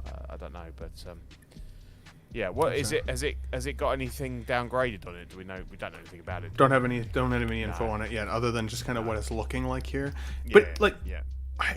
Eddie, do you think this is a tactic at this point? Like, I mean, we've seen it with PlayStation 2, 3, and 4, that you get the original version, then usually it's like about a year or two later you get the slim versions, maybe even sooner than that in some respects. But the PS5 now has technically been out, I think, for almost 5 years. This is the longest we've had this specific unit style for a PlayStation, and now we're starting to hear maybe that the slim version comes. Do you think it's a tactic by Sony just to get more money out of people, or do you think that they literally are able to condense the technology this consistently to make a smaller operating system going forward? What are your thoughts there? No, I mean, I'm sure that's probably a big part of it, is to make more money and get more sales, but like, if the PS5 is barely readily available now, I'm sure they're still getting a ton of sales from the PS5, so it seems weird that we would have that as a cash grab now. But I've never even owned a slim version of the PS4 or the PS. Did the PS2 have one of those? PS2 did have a I've got it right here in the box. It's like really tiny, actually. It's crazy. Even the one. Have they always been just smaller versions with the exact same hardware in it, or is it always usually like smaller at the cost of something? I think the PS4 first slim version was a bit of a downgrade, and then they came out with another slim version that was the same. Oh, okay. Yeah. But for the You get weird PS5, things like pop-up discs rather than a motorized. The tray. but the PS5 wasn't that a lot of the delays and the difficulty in getting it? Wasn't that due to the distribution issues related to the pandemic? I think that's what they had said, for sure. That's what they had said. But I mean, still, as I said, it's been out for, I think, close to 5 years at this point. Like, it shouldn't still be this hard. Like Pete said, now it's only now that you can walk into a store and start seeing them on the shelf. And then how quickly will these ones also then roll out? What will the cost look like? There's a lot of questions. Will it be a downgrade in technology? A lot of questions. But as I said, I just wanted to show you guys what that PS5 looks like in my system here too, because it's insanely large. It blows me away. If there's an opportunity to get a smaller one, I may actually sell this one and trade it out at some point. Let's get into some figure news, guys. This popped up on my Instagram yesterday, and then unfortunately I also got the email shortly afterwards. And it says here, your item Peacemaker, the 6-scale figure from Hot Toys, has been delayed, which I'm really devastated about, because this was one I was actually hoping was coming like any day now. I've had this guy paid off for a couple months, and I loved the Peacemaker show. Thought it was a great one, and I was really excited to get this figure in the collection. So it's a little sad that it is delayed. Does this delay affect any of you guys? Have any of you got this one locked in on pre-order? No, eh? No? Tell me in the chat then, guys. Did anybody else get the delay notice? Because unfortunately, as I said, this is looking like this is coming through the chain. You think it's mainly because of the new arms that they have to do for it?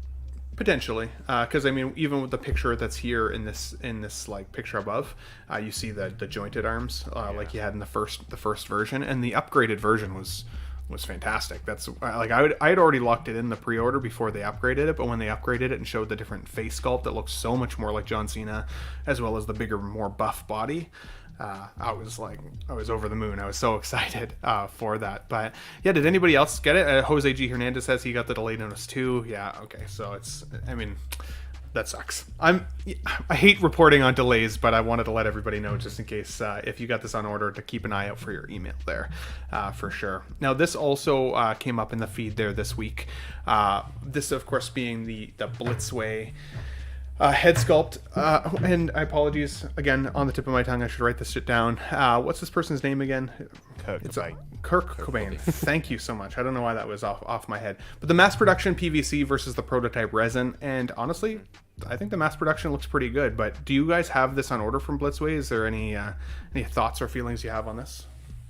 This is the statue or the figure? This is the statue. Okay, yeah, I don't have the statue. No. Do you have the figure? Do you have the figure coming? That I do, yeah. I have the figure, yeah. Looking forward to that one. Heck yeah, dude. Heck yeah. What are your thoughts here, Thomas? Do you think that this is a decent PVC production versus the proto? Any downgrade, or are you feeling like it's pretty good? No, I think it looks really good. I mean, I don't really collect a lot of the music characters, but this one looks good enough to buy. I mean, it looks like something that I would probably consider. I mean, it looks that good. And from all of my memories of Kurt Cobain, that looks like what I remember him looking like. I think they did an excellent job on that. Absolutely. I get excited when I see other companies like Blitzway coming out with such high quality like head sculpts, because I mean, oftentimes Hot Toys are kind of hailed as the king, right, of head sculpts. And I would say that lately, with what we've seen from Mars Toys, what we've seen from Blitzway, like there's a lot of competition coming at the heels of Hot Toys, I would think. And I mean, not necessarily in terms of how many figures they produce every year, because they've still got that seem to be cornered, but these head sculpts are getting really, really good. So, Chris, do you have a Kurt Cobain in your collection, or would you be getting one if you had the opportunity? Well, he contributed to the downfall of 80s metal, so therefore I don't like him. So I don't think I would be supporting a product like this. But I didn't wonder who it was as soon as I saw it. So as someone who's tangentially barely pays attention to Nirvana stuff throughout my whole life, I recognized it right away. So that says something good about Blitzway. I love your points, dude. It's so funny. We've got Chris Tron in the chat. He says, "Hey, what's up, Ben and crew? Good to see you here, buddy. Thanks for joining in." Also, we didn't get a chance to say hi to Payden23 here earlier, but he says, "I got the delay notice for Doc Ock yesterday," which does not surprise me because we haven't even had a chance to see what the updated head sculpt for that one's supposed to look like yet, which they said was coming, right? So it doesn't totally surprise me there. Let's get into some XO6 Star Trek news. So the Nanjin, the developer over at XO6, has said here in his post that the Paris, or Tom Paris Voyager figure is officially in production at full speed, and we should get that delivered before the end of August. So let's keep our eyes on that. But the other option or thing that came up from XO6 this week was data from Star Trek The Next Generation. So I did a deep dive video on it, as you can see here from the screen grab. So if you guys missed my deep dive take, definitely take a look at that over on the Ben Thomas Show. But Pete, I know you are a big Star Trek fan, and I know you love Next Generation. What are your thoughts on this data and the photos we've seen so far? Looks fantastic. I think I enabled Ian to pre-order it because I've got. I think as I've said before, I'm very much, for me, original crew and the movie outfits. But having said that, I did have to fight not to pre-order because it does look that good. I'm going to limit myself to the original crew, but yeah, I think the head sculpt looks fantastic, and obviously we know that the outfits are really good. Not so sure on Spot, but I think everything else, and I like the fact that you get the 2 head sculpt. Have you bought the standard version? Yeah, so it's interesting. So for folks that don't necessarily collect XO6, one of the things that I think is funny with this release is their deluxe version is called the standard version, and their standard version is called the essential version. So it's really confusing naming conventions because, yes, I pre-ordered the standard version, which again is the deluxe, that comes with the 2 different spots as well as a second head sculpt that has an open paneling that shows kind of his android components. Do you think it'll light up? Or hard to say, because what I think is interesting is that they've given us the solicitation photos for this figure without even showing us what that head sculpt is officially on the website. Exactly. Which is a bit of a downfall. So I would hope so, but I know that they had some issues around Australian distribution as well. And I think it's a very good sign that we've actually got our first Next Generation TV series figure. Absolutely. Up for pre-order, and it can only be good news for the rest of the crew. So yeah, absolutely. Well done, XO6. I mean, I'm done with Voyager. I'm fed up seeing Voyager figures. Let's get some real quality going. Absolutely. F. Wellington here says Data looks great, but he does also look slightly pissed off. True. He's just about to say fascinating. You know, fascinating. Now, the other thing that's I thought was kind of confusing with regards to this release is this Data shown here in this photo, anyways, at the con on the bridge of the Enterprise, and he does not come with this. This is not part of this release. I think it'll be similar to the captain's chair that we saw for First Contact. It will be a secondary option. Let's hope the cost stays a little bit low, because I think if you're going to recreate the bridge of the Enterprise, you need 2 cons, not just one, and they need to be able to rotate because they both go in essentially 2 different directions on the bridge, right? So hopefully there's an option for that, and it's not just a tease of something we never get. Now, who else here are Star Trek fans or XO6 fans? I can't remember in the panel. Chris? I mean, I love Star Trek, but I'm not getting into these. But I'm glad they're getting into the crew that matters, But I'm just looking at this. The skin tone looks a little weird to me. It looks a little pink or something compared to how I remember Data on the show. But I don't know if that. But I'm not a fan of this photography in general. So maybe it's just that looks right to me. There. But, yeah.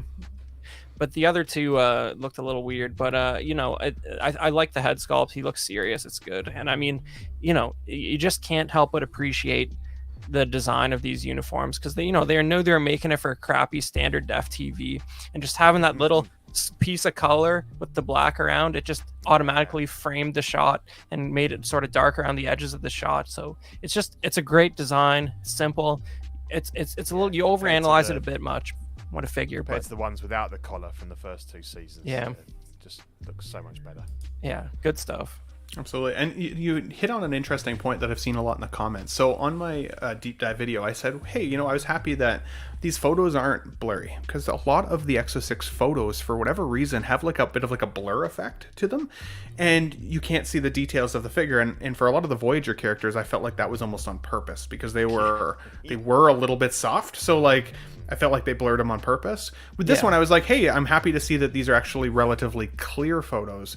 But the photo editing, when I look at like all of the photos on Exo 6's website, there's like 3 different colors of this outfit on there. So I know. So what is it? Well, Buddy Mike, that the guy watches stuff and claps back at people when they make fun of his ads. But these photos, I'm appalled that these were approved by the licensor. Like they look very amateur to me, the way they're set up.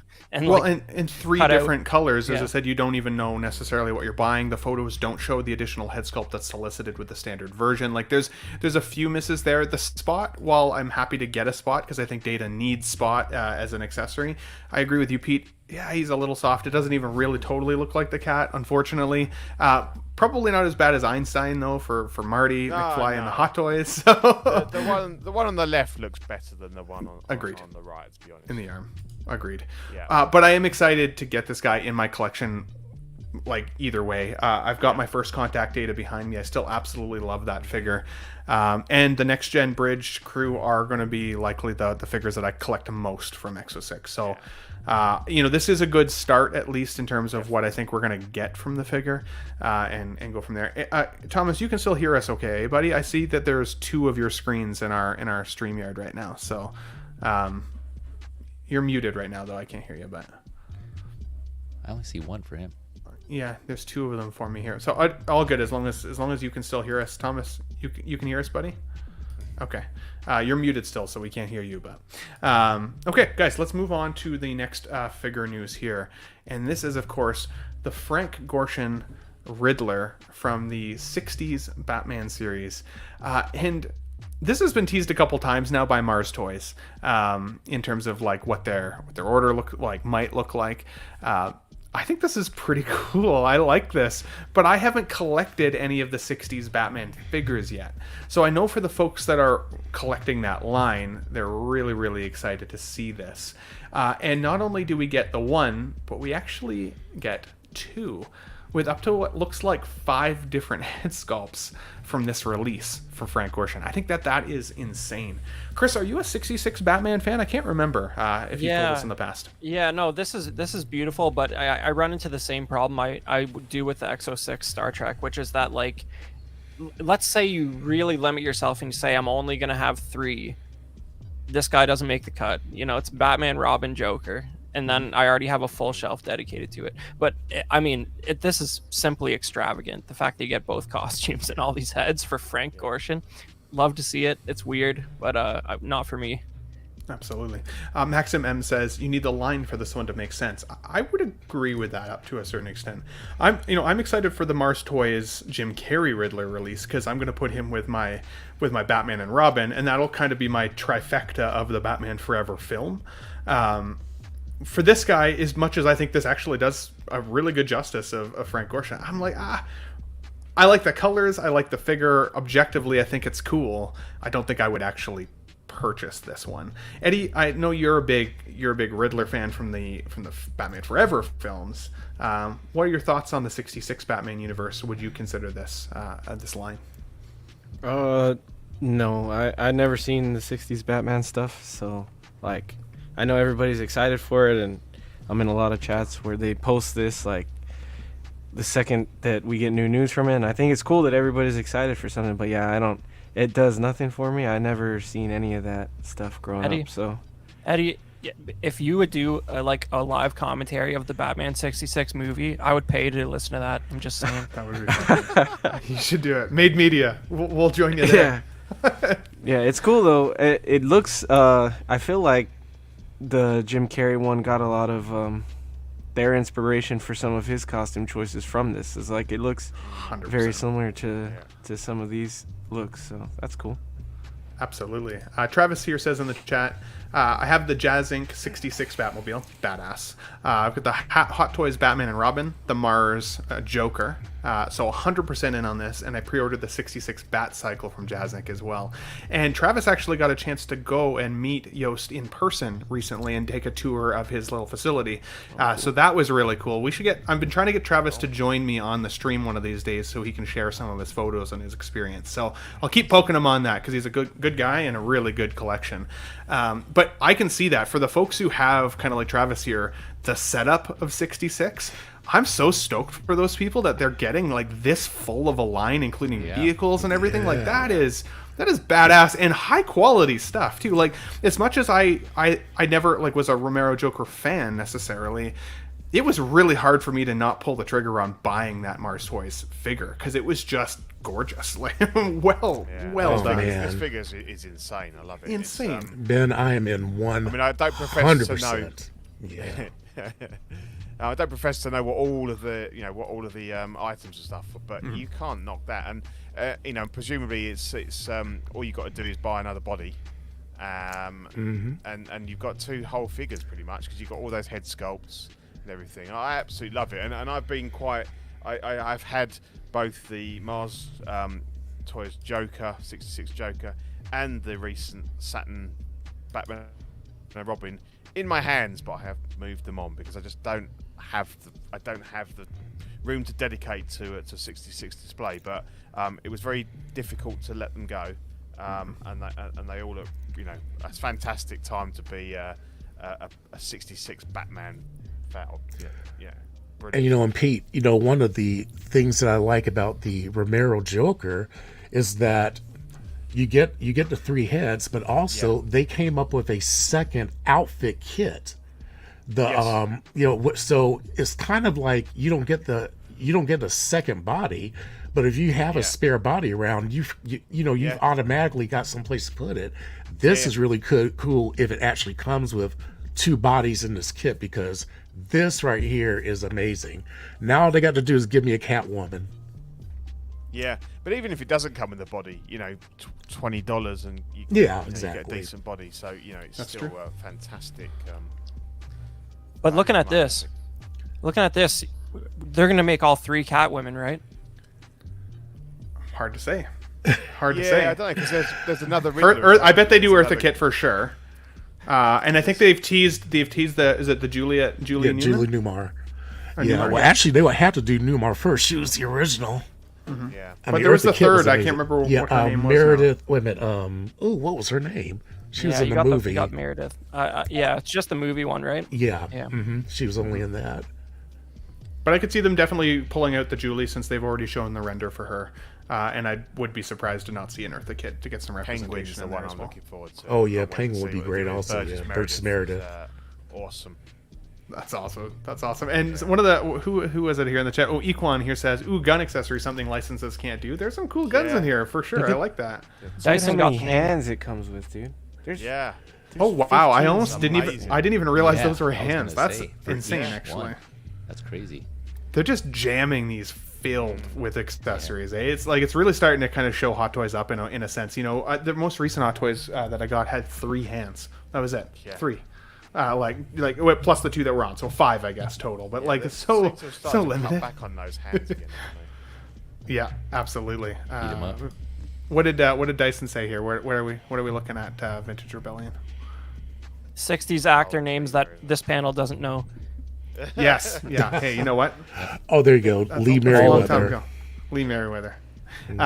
Perfect. And Jose here says the Saturn Toys Batman and Robin that recently came out were also pretty solid too. And I'm happy to hear that because I know that the Hot Toys ones are kind of chase figures at this point. They're hard to find. So we also have Mike Latoris here in the chat. Good to see you here as well, buddy. Of course, and Joker J in the chat here as well. Changed up his thumbnail. I almost didn't recognize you, buddy. Good to see you here. And then Travis here says, on the topic of hands, Hot Toys seems to be including as few as possible, which definitely Maybe they figure that feels if it's a basically just bare hands and not a specific thing, that we've all got so many of them now that we can just pick and choose from the spares that we've already got. I don't know, but some bad. you can I've rotated out a couple for sure, yeah. That's crazy. Big Rib here as well. What's up, fellow collectors? Good to see you here in the chat. So I don't know. Tell us, guys, in the chat. Are you going to pick this up? Anybody watching on replay? I'd also love to hear from you in the comments below. We have 32 people still actively watching. Thanks for joining. Let's get nuts today, guys. Something I was thinking about while we were talking about this, and it's probably just because as long as I'm alive, I'm gonna try to make Batman Forever and Batman and Robin happen. Like, I want people to like those more. Petition. Like, how is there so many 60s Batman fans and so little Batman Forever and Batman and Robin fans? Because it just seems like they were paying homage to those, but You'd know like if you watched more it, modern. You'd understand if you who were the watched it. Batmen in those movies? Was that the Val Kilmer? Yeah, Val Kilmer and Clooney. Oh, I could tolerate Forever, and I enjoy Arnie in Batman and Robin, but that's about it. So, I mean, Chris, you made a good point there. You definitely got to watch them, Eddie, I think, to feel it. I also probably have wanted to, like, grow up with it to a certain extent. Like, for me, I started rewatching the original series Star Trek the other day, because I'd seen it all the way through probably twice in my lifetime, but not since I was probably 15 was the last time I actually watched it. And so I watched the first 3 episodes of the original series, and while I enjoyed the episodes, they were campy, they were a little cheesy. It's very old school, but very like nostalgic, and like there's just like a charm to it that I can't describe very well, other than it fits the show. I think with the Batman Forever, that followed up to Batman with Keaton and Batman Returns, which were pretty dark, pretty gritty. There was like a different kind of feel to them, and then Batman Forever felt light and arid and kind of silly and like trying to go back to something that's a little more on the campy side. But I don't think it stuck with a lot of people, because they were like, well, we just saw how gritty Dark Knight Returns was, with Penguin biting the guy's nose off and all this shit, and now we're seeing Batman Forever, and they're kind of being goofy and silly and running around. And Jim Carrey, while I love Jim Carrey's Riddler, a lot of people don't like him. A lot of people knew that that Tommy Lee Jones and Jim Carrey didn't get along, so some of the chemistry there is a little awkward. Like, I like the Batman Forever film, so I'm with you on that, Eddie. But I can see why people still like the 66 version. It was kind of one of the big first, television runs of that campiness that people stuck with. And for a lot of people, that's what Batman was to begin with, right? That's who their Batman was for a lot of time. Whereas I think Forever was trying to do something different and it didn't necessarily stick the landing for a lot of people. Could be wrong, though. Maybe it's just a generational thing. Because again, when I think back to Batman Forever, I had a lot of fun with that movie. I still have the cups, that you could get from McDonald's and everything. Like they've been able to stand the test of time. The Riddler one specific is my favorite still for the occasional rum and Coke at Christmas. So, yeah. Let us know, guys, if you guys are getting this one for sure. Now, let's look at some Hot Toys news here before we get into some predictions for Summer Showcase. Wow, I cannot speak. Summer Showcase. We're looking here at Costco Reef from The Mandalorian. Now, I know a lot of people were feeling a little bit nervous about this figure because Fennec Shan had also recently come out, and a lot of people were like, Fennec looks amazing. Don't mess up Costco. Please, just for the love of God, don't mess up Costco. And these are the official photos that we're seeing for her release. And I gotta say, I think she looks better than the Bo-Katan 1.0 version that we saw in terms of likeness to the actress and paint apps. And I love the outfit here. The costume looks fantastic. The helmet looks badass. I love it. This is one I don't have on pre-order and haven't necessarily considered buying yet, but the more people that are reviewing this, and I'm seeing some of them in hand, the more I'm kind of like, ooh, maybe I'll get her to go in with my Bo-Katan figure and have them paired up together in a cool like hallway shootout scene or something along those lines. But Jay, what do you think about Costco here, for example? And do you have this one on order for your collection? Yeah, I think she looks great. I agree with you. This is a good-looking figure. I think they nailed it. I haven't done any like close lookups to see, compare how well or how far it's on. But just on this, right, I think it looks spot on. But no, I don't plan on getting her. I don't think this is. I kind of pick and choose. I have certain characters from Mandalorian and that I'm gonna get. So this one wasn't really drawn to this character. There's nothing that really like, oh man, I have to have that. But I do appreciate it. She does look good though. Definitely, Pete. For me, one of the reasons I collect Hot Toys is for likeness to actors, Yeah. because I've always thought Hot Toys were the top of the game for many years on likeness. And while I would say that this character initially felt like it would have been a filler piece for my collection, kind of a secondary companion. With the face sculpt being this good, I'm like, ooh, like the reason I collect is for likeness, so maybe I should consider it. What are your thoughts on this character? Is that something that you've considered for your collection? Yeah, no, it's not, but I think it looks great, and I also want to shout out to Hot Toys. It might just be coincidence, but the last 3 releases we've had from them have all been female characters. We've had Athena, Fennec, and Koska, so it's really good to see that they've Definitely. People have always criticised that there's not enough female characters, and there's a lot of layers, and Black Widow and stuff like that. But yeah, it's good to see some more variety in that. I think this is fantastic. I think the Fennec is fantastic as well.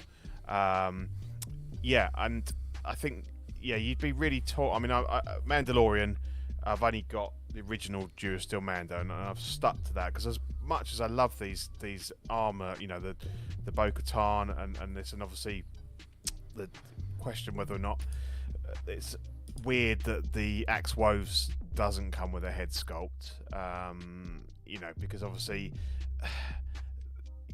you're torn with it because the helmets look so great as well, especially Bo-Katan's, and I suppose the ultimate way to display them is to have them with the head sculpt and with the helmet under their arm or something like that, so you can enjoy both aspects of that. But from a from an objective point of view, I think it's a fantastic looking figure. I really like it. I won't be buying it, but I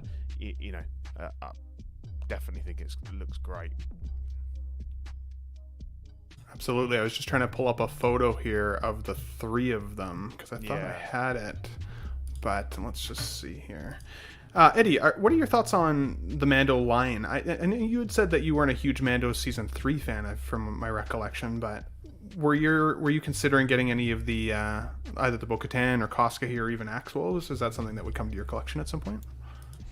I think they're all great looking figures, and I love 2 of my favorite parts of Star Wars lately is Mandalorians and clones, so anything with armor, I think Hot Toys knocks out of the park. So it's definitely really cool figures to collect.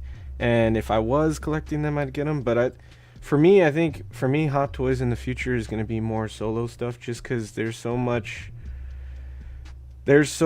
with Star Wars and Marvel and DC, and like because I've been in and out of collecting it for so long, like I feel like it's just a lot of stuff that I would have to get, and I don't really want to go back and buy all this stuff anymore. So I'm not getting it, but I think it's sick. I think the head sculpt is sick. And yeah, like Pete was saying, it is tough. And you mentioned it too, Ben. It's tough to put the helmet on her because the head sculpt does look so good. So you're kind of stuck to doing how Pete said with the helmet in the arm and having her head sculpt out there. But yeah, I think they're great figures. I think it's a sick line. Mandalorian is like arguably one of the best Star Wars lines now. I feel like they have all kinds of stuff in that line, so that's huge, cool. Isn't it now? Yeah. Well, it's interesting. You highlighted an interesting point too, Eddie, of just like that the head sculpt being so good that you wouldn't want to put the helmet on. When I started figure collecting, back in 2010, back then it was common for people to say, I'm buying 2. I'm gonna get 2 versions so I can display both. But we have so many figure companies now that give us so much stuff that, like, I'd be curious how many people still actually buy 2 of things anymore. Not just for like the resale value, because that was a big factor of that too, right? I'll buy 2 and I'll keep 1, and one to rock, 1 to stock, sort of thing. Yeah. But the figure selling market, the aftermarket, isn't as good as it once was. So now it would really be, I think, more for just a display function. I haven't done it for a I don't very think I could long do time, it. but I have ordered 2 of the Dial of Destiny figures.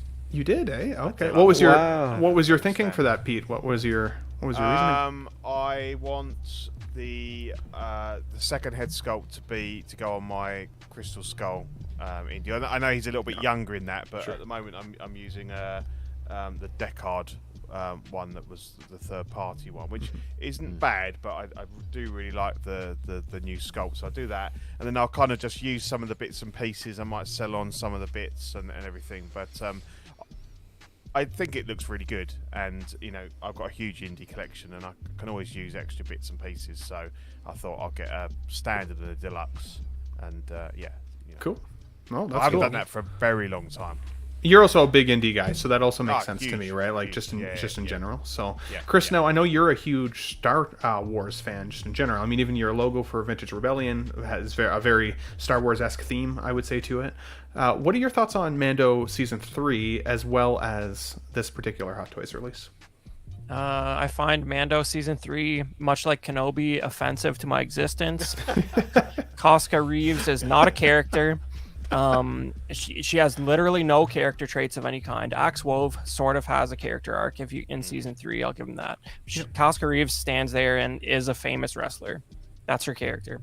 So, does this look good? Cool. Yeah, I love the blue. The Death Watch Mando is a similar color and looks more like Boba Fett if you want a nondescript generic Mandalorian. This works as a 3-person crew, but then you have a shelf dedicated to Bo-Katan, Axe Woves, and Casca Reeves, which I have a hard time wrapping my head around as far as important Star Wars characters go. So not for me, but it obviously looks good. Undeniable. Like objectively, you like the look of it, but not actually the character. And it's interesting you mentioned the character aspect of it, because I would say of the three, I agree. Like between Bo-Katan, Axe, and her, she seemed like she got the least developed. There was a couple scenes with her, and Bo-Katan up against Boba there, and I think it was Mando, not in Book of Boba Fett, where she's still a badass. Like she's a powerful woman. She's cool, but you don't get to know who she is all that well. So I can appreciate that aspect of it. That's to me why I said earlier, like it almost felt like a side character that I wouldn't necessarily need until I saw the hot toy, and then I was like, ooh. But it looks really good. So then it's like, where are my figure collecting priorities lying then? Because if I justify every figure that I think looks good, my collection won't very well represent me either, because it'll be what looks cool and not what actually means something to me. And I want to have a collection where somebody comes into this room and they look around and they know exactly who Ben is, based on what I can collect. And I would say that this figure doesn't represent me necessarily as a fan. Yep. I just want to end with, I would rather have Dengar. I don't even know Dengar. Yeah, I'm off. Who's Dengar? Tell me. Bounty Hunters. Oh, If I want a character who said nothing, let it's me gonna be roll that Dengar. up. I bet I Are could. you older than me, Ben? That's, I am. That's I not am. that's not fucking allowed, man. You Dengar should know Star who Wars. Dengar is. Hey, I'm pulling it up right now. Dengar Star Wars. I do not know who this character is. That's a good. Wraps, That's a good. It's got a wraps around his head. I see him Yeah, here. Let's yeah. pull it up. Let's pull it up. I like how you What? said your that's collection not right. should represent you. I never heard Exactly. anybody talk about a collection that way.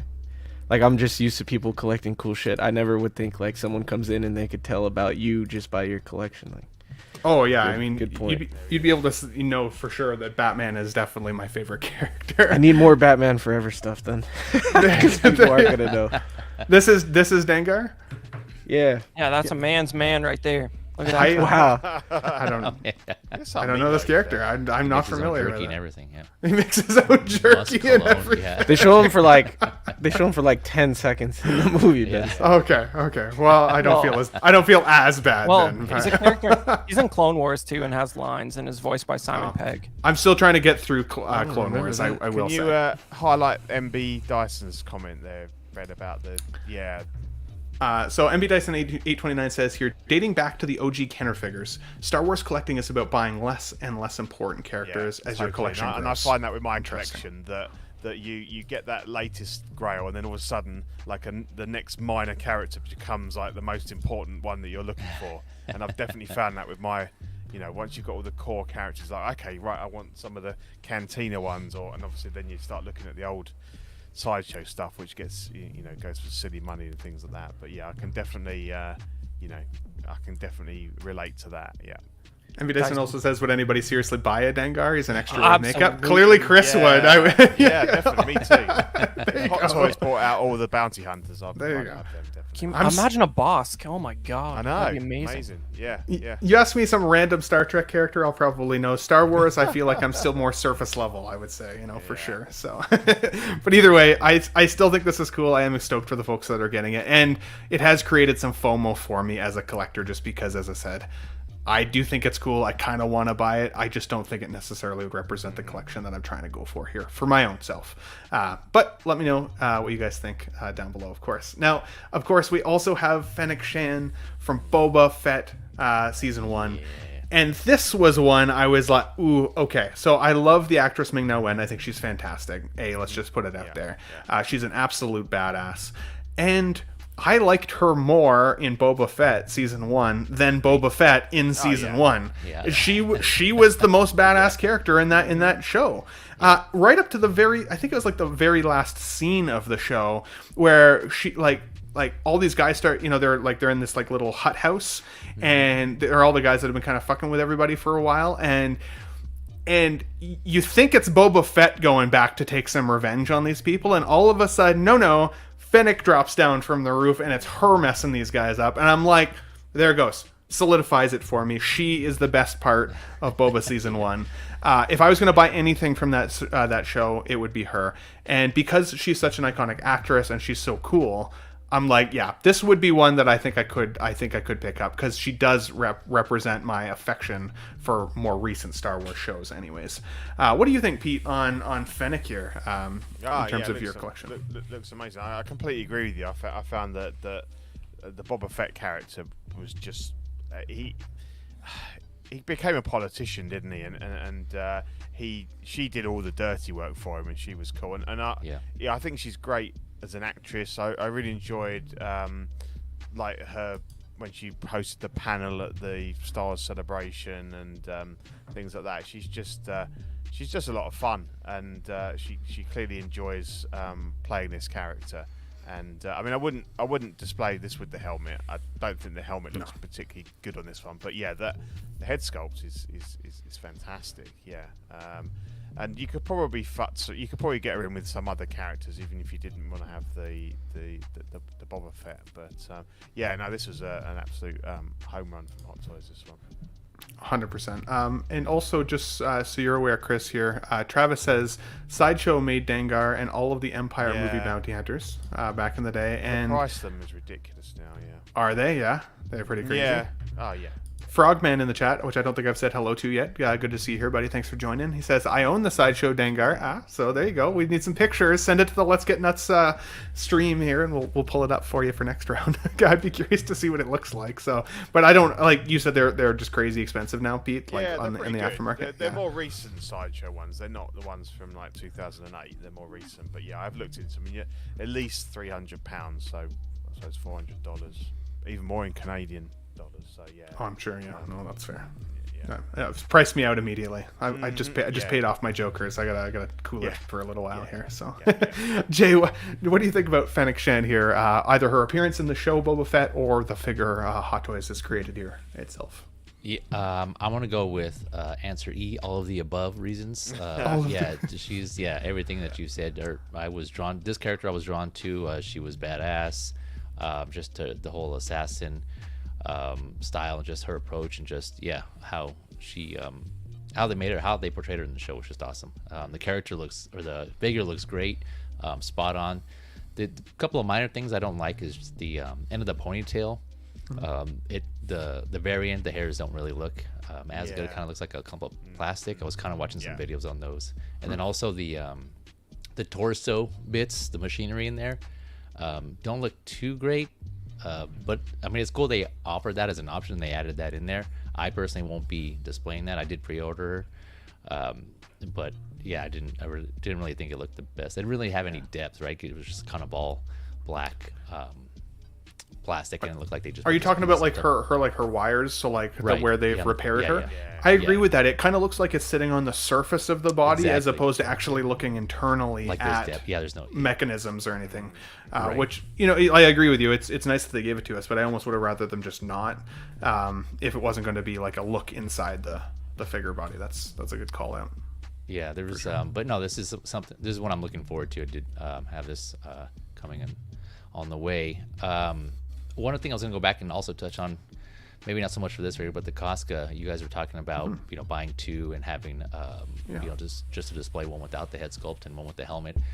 I think more people should make those little mini 1/6 busts. I know there's one person that I'm aware of that does them for Marvel. They did it for Iron Man and Captain America. But I think more people should make them for, you know, like Star Wars figures. I don't think I've seen any for Star Wars figures. And if they're out there, if you guys know of any in the chat or you guys here on the panels, you know, I'd love to see that and share that with the rest of us. But yeah, that would be good to have. You know, it's just like those little mini busts, kind of like the Venom bust that the Carnage came with. Jay, type how of thing. does you said you watched the video on this. How does I presume it's only one head sculpt, so the helmet kind of swaps out, does it? And then the faceplate goes on. How does that work? You mean for the bust? For this character, like, is it a complete second head sculpt with the helmet, or are there elements that swap out? And yeah, I think I'm not sure. I haven't seen anyone actually put the helmet on. I'm not sure on that, but I think it's just the one head sculpt on the helmet. Yeah. You may have to. so like you're obviously saying, with the this, magnet. you know, with this one, it wouldn't that wouldn't work as such. You know, No, the Bo-Katan and the, you know, you get a full head sculpt, whereas because this one has got the exposed eyes, they've gone, actually, we're not going to give you two head sculpts, which would be the best option, really. Yeah. You probably got to take the hair off, and then, you know, Right. you put that face piece on, and you've got the risk that you might rub the paint or something like that. You know. Yeah, that's true. Yeah, I was thinking more for like, again, going back to like you said, mentioned the costume, Yeah, and maybe for like the definitely. Darth Vaders. You know, some people want to do like the damaged head sculpt and the undamaged display of the damaged one or something. Yeah, definitely. That would be cool. Yeah. That's interesting. Also, going back to our chat just about collection rooms and kind of what represents ourselves, MB Dyson here says, I'm a little bitter. I collect DC and I can't even get a Shazam after 2 Shazam movies. That would be frustrating as just as a collector, right? Like, if, kind of like I was saying, if you know what you want your collection to represent as who you are as a person, and then you have these movies that are like, these are just hitting home and there's nothing, you know, and then you end up collecting things that you probably don't necessarily want but just think are cool, and then oftentimes those are the figures that are first to leave your collection when you need to make space later down the line, right? So, but yeah, no, I agree. We needed a Shazam. I'm surprised we haven't got at least one yet. Yeah. And I think it's very disrespectful that they put out a Black Adam and not a Shazam. I mean, considering the fact that also, I mean, didn't the first Shazam perform really way better than the Black Adam movie did? Oh, I imagine so. Yeah. The first one did, yeah. So yeah, I mean, I thought that was really sad that they didn't even bother to do a Shazam. I mean, it doesn't make any sense at all. We got that third party one, that third party Shazam that we looked at a couple months ago, and I can't remember what company made it now, but that one was real With the bubble gum. That was tragic. It was a little rough, so that's funny. Now, guys, obviously we are in summertime, for most of us anyways, around the world. Obviously seasons are a little different, but summertime for a summer showcase is kind of upon us. And in past years, we've seen some pretty cool hot toy releases and figure releases from summer showcases with things that we may just not have totally expected to come. So for me, on Collecting Weekly, Marco came up with the idea, Marco from 16fix on Collecting Weekly, came up with the idea a couple weeks ago for Eddie and I and the panel over there to come up with some of our predictions for what we would see on Summer Showcase. And now, because not all of us are on Collecting Weekly every week, I wanted to get your guys' takes on that as well. I'll give you my predictions first, and then I'd like to go a quick round table of some figures you guys would like to see this summer that has not been announced. So, 2 figures for me, 4 figures in total. One would be John Wick from John Wick 4. We'd seen a little tease of a potential John Wick coming, and then it got quickly taken down after that, and it's been radio silence ever since. So I'd love to see a John Wick, because I don't have John Wick in my collection yet, and I've really enjoyed these films. I actually only just watched all the John Wick films this year. I'd never seen them all before, and they hit home. I really enjoyed it. Also, the black-suited symbiote Spider-Man suit from the PS5 video game that's coming. I think it would be shocking if we don't get that figure at least at some point, but I'd love to see it potentially before we even get the video game, because I'm very highly anticipating that game just in general. And then I also think we could see a young Indiana Jones version. Not only did we get the de-aged version from the film, this Dial of Destiny recently, but Hot Toys has been notorious in the past for giving us a version of a character that we all kind of lock in on a pre-order, wait a month or two, and then give us another version of that character that really gives us a difficult decision to make. Do we keep one? Do we get both? Which one do we want? It happened with Keaton recently, right? You could get the 89 2.0 version, or you could get the old new modern suit version from the Flash film. So I'll be curious to see if we get a young Indiana Jones. And then my last prediction is potentially either a 2.0 young version of Nick Fury, or a Secret Wars version of Nick Fury, the kind of the older, more grizzled look to him at this point, because it's been a long time since we've seen a Samuel L. Jackson figure, especially Nick Fury, and he's one of the cornerstones of just the Avengers in general. I'm surprised that not more people have him in their collection. So John Wick, young Indy, symbiote Spider-Man suit, and Nick Fury are my 4 predictions for Summer Showcase. Jay, let's go with you first, buddy. What are some of your predictions for what we might see? Oh, man. Those are some good ones. I think predictions, I want to say that one that just popped in recently was that Rooted Bo-Katan kind of going along. My mind went to variants, right? It seems like, during the summer exclusives, they do kind of variants of figures that we've just recently had. I'm thinking Bo-Katan with the rooted hair could be one, because similarly they came out with that Wonder Woman recently with rooted hair, so that would be one. And then I agree with you on the young Indy from Dial of Destiny. I think they might come out with a version of a young Indy on for that one. But that's all I got for now. Those are just those 2.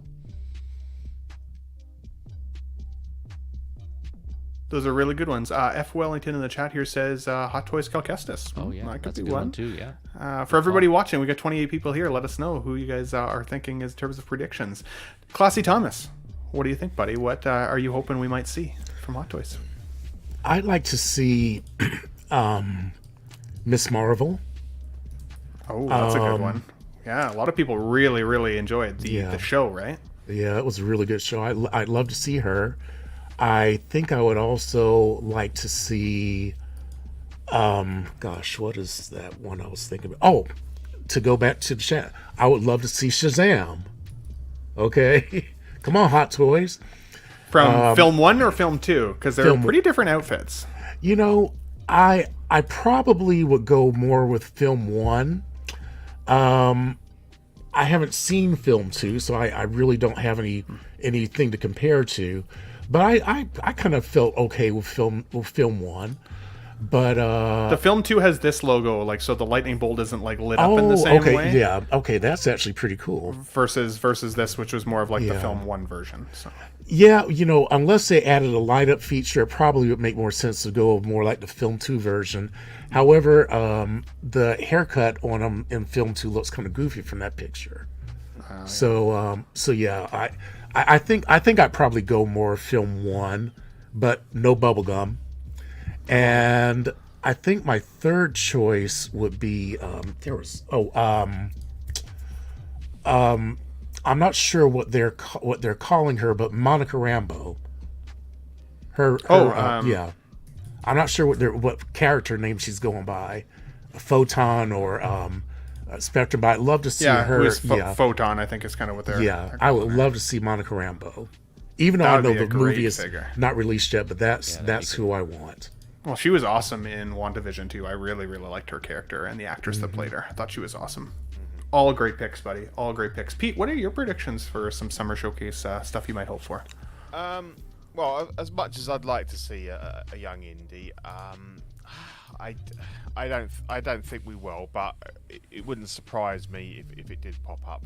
I think along with Joker J there, I'd like to see some more Return of the Jedi stuff. I think it was really underwhelming what we got.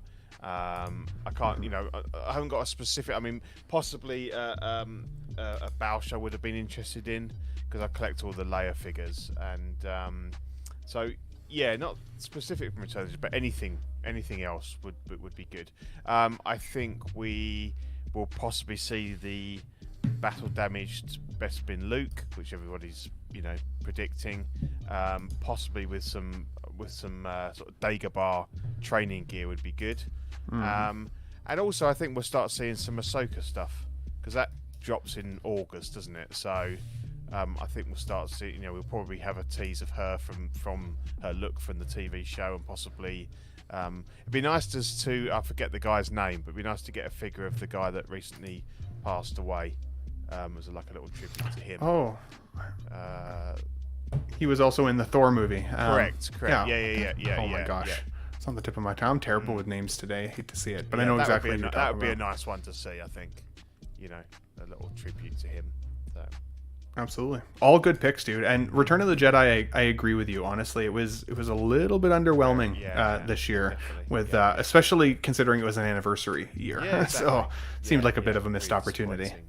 Yeah. Chris, what about you, buddy? I know you're not a huge Hot Toys collector, but if you were going to make some predictions of what we could see either from recent films or shows or anniversaries, what would you hope to see? Well, if we're sort of following the trends, I don't think you're gonna get any Ray big Stevenson. surprise. Thank you. There you Sorry go. to interrupt you. Thank you. No, yeah, you might have a chance at a Ahsoka Ray Stevenson. Who knows? But not Summer Showcase though. Later sometime. Yeah. But I think if I'm trying, I love the idea of something special from Return of the Jedi that they haven't tackled yet. And I mean, if we can get a super battle droid, you'd think we could get like a amazing Gamorrean guard or something like that. Come from Hot Toys. Like Gamorrean guard hasn't been done right. No, a Return of the Jedi not version. That version. Yeah. The real one.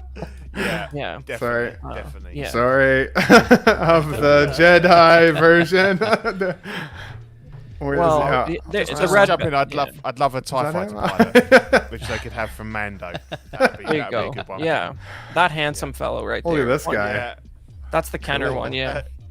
Decent. Okay, Decent. but I mean, that's that guy. It's there. Look at that frame with Luke and 2 or 3 of them behind him. That's good stuff, man. Let's pull that one up. That's a better picture. Definitely. Yeah, that's cool. Yeah, I'm surprised we've never got a Gamorrean guard. It feels very like a toyetic character. Like, I'm shocked that they haven't given us that. I paid a lot of money for a sideshow one a couple Did of you? years ago, and it definitely, it's still cool, but it's basically a statue, and it could definitely do with a Hot Toys upgrade. Absolutely. Trimble Dust here says, rest in peace, Ray Stevenson. 100%. That's sad. Jose here says, any Terminator figures would be nice.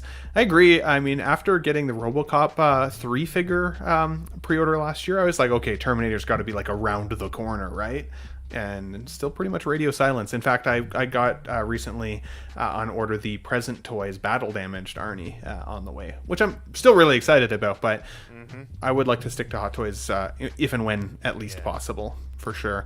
MB Dyson says, not going to happen at this point. DC is fading after the Flash failure. We'll be lucky to get an Aquaman and Blue Beetle for the rest of the year. Which, like, interesting about the Blue Beetle, I've seen the trailer for it. I don't know enough about the character. I'm not totally stoked about the film, but I'd still go see it. I'm like, I like superhero movies in general, so I'm willing to go see it, and I think it would still probably be a fun ride. But it'll be curious to see how successful they are. Unfortunately, hopefully, if it doesn't do well, it doesn't kill the trajectory of the franchise. But last but not least, Eddie, some predictions there, good sir. I know you got a couple for the CW show as well. So yeah, CW, I picked more stuff that I think was more likely to happen, but I'm just gonna give you stuff that I want. So, off the cuff, yeah, let's do it. 100%. So yeah, I'm ready Terminator would be a huge one. I would love to see a new Arnie from T2 with, like, they're doing the real leather now. I'd rather see the clean look. I'm not a huge battle damage guy, so I'd rather see him, like earlier. Even with the bike, that would be sick if they did the bike. Yeah, That would be sweet. badass. So that would be one thing that I'd love to see. I'd also like to see, so if we stick with like what's relevant or what's happening now, and we do Secret Invasion, I'd love to see a Talos, because I really liked Talos in Captain Marvel, and I still like it. I'm enjoying Secret Invasion, and you know, I didn't think that I was gonna care for it, but it's actually, I like it. So, and I still like Talos's character and his and Fury's dynamic. Like, My I view think is he's that a cool anything character. with Samuel Jackson is worth watching. Yeah, for sure. And let's see, if I had to go with a third figure, Ben Mendelsohn. I do want a young indie. I think that would be cool. I think that because of Dial of Destiny, it's possible. And Mezco just did a first movie indie, so Raiders indie. So Yeah. so maybe it is possible that we would get a younger indie. And I think that's pretty much all I would want. That I would Awesome. probably PO right now. So. Yeah, absolutely. And I could still think of so many more too, like Namor from Oh, dude, Wakanda Namor. Forever. Yeah. I thought he was a badass bad guy, and Okoye. I'm shocked. Oh, so many characters from that film alone. Tremble Dust here says Angela Bassett as the Queen from Wakanda Forever. 100%. Do we never? I was gonna say this one. I just remembered. We never got a Tom Cruise because of his religious stuff, like the Scientology shit? Is that why we've never got a his Tom likeness Cruise? rights? I don't know. Yeah, because I would love Ethan Hunt from Mission Impossible. Yeah, Would be I got to sick. see that on Wednesday. I'm looking forward to that. I'm really excited for that film. Yeah, more than Barbie probably, but And, you know, I'm yeah. thinking of one that might be likely to show up. It could be Drax from Yeah? Guardians 3. Oh yeah, that's true. that's a good call. I mean, they've done maybe most of the rest same of side, that yeah. line now, so Yeah, that's true. Yeah. and they don't have to worry about his musculature being seamless as much if it's right. in the outfit. So Or even I didn't. He was kind of an idiot in the movie, but I still like the Warlock from that movie. I like him more as a joke now, but I wouldn't be surprised if they did that figure. I think that character has some potential for the future too, though. He's clearly kind of like the baby version of him at this point, but he gets to be a pretty cool character in the comics. So I could see that for sure. Gamora or High Evolutionary from Guardians 3, MB Dyson mentioned here as well. Barbie figure, shiny. Yeah, we were talking about this earlier. I would consider a Barbie figure if it was Margot Robbie. I missed out on the Harley Quinn from back in the day, and I'm so sad about that because from this first Suicide Squad film, I would have really liked to have that character. But guys, great chat today. Thank you so much for joining. Thanks to everybody in the chat for watching. I do want to highlight one or two more things here for everybody in the panel. So Mr. SpongeBob Squareballs, I see that you're up 7 subscribers since I took this screenshot last. Yay. So you're moving in the right direction, buddy. Do you have anything coming up on your channel that we can look forward to?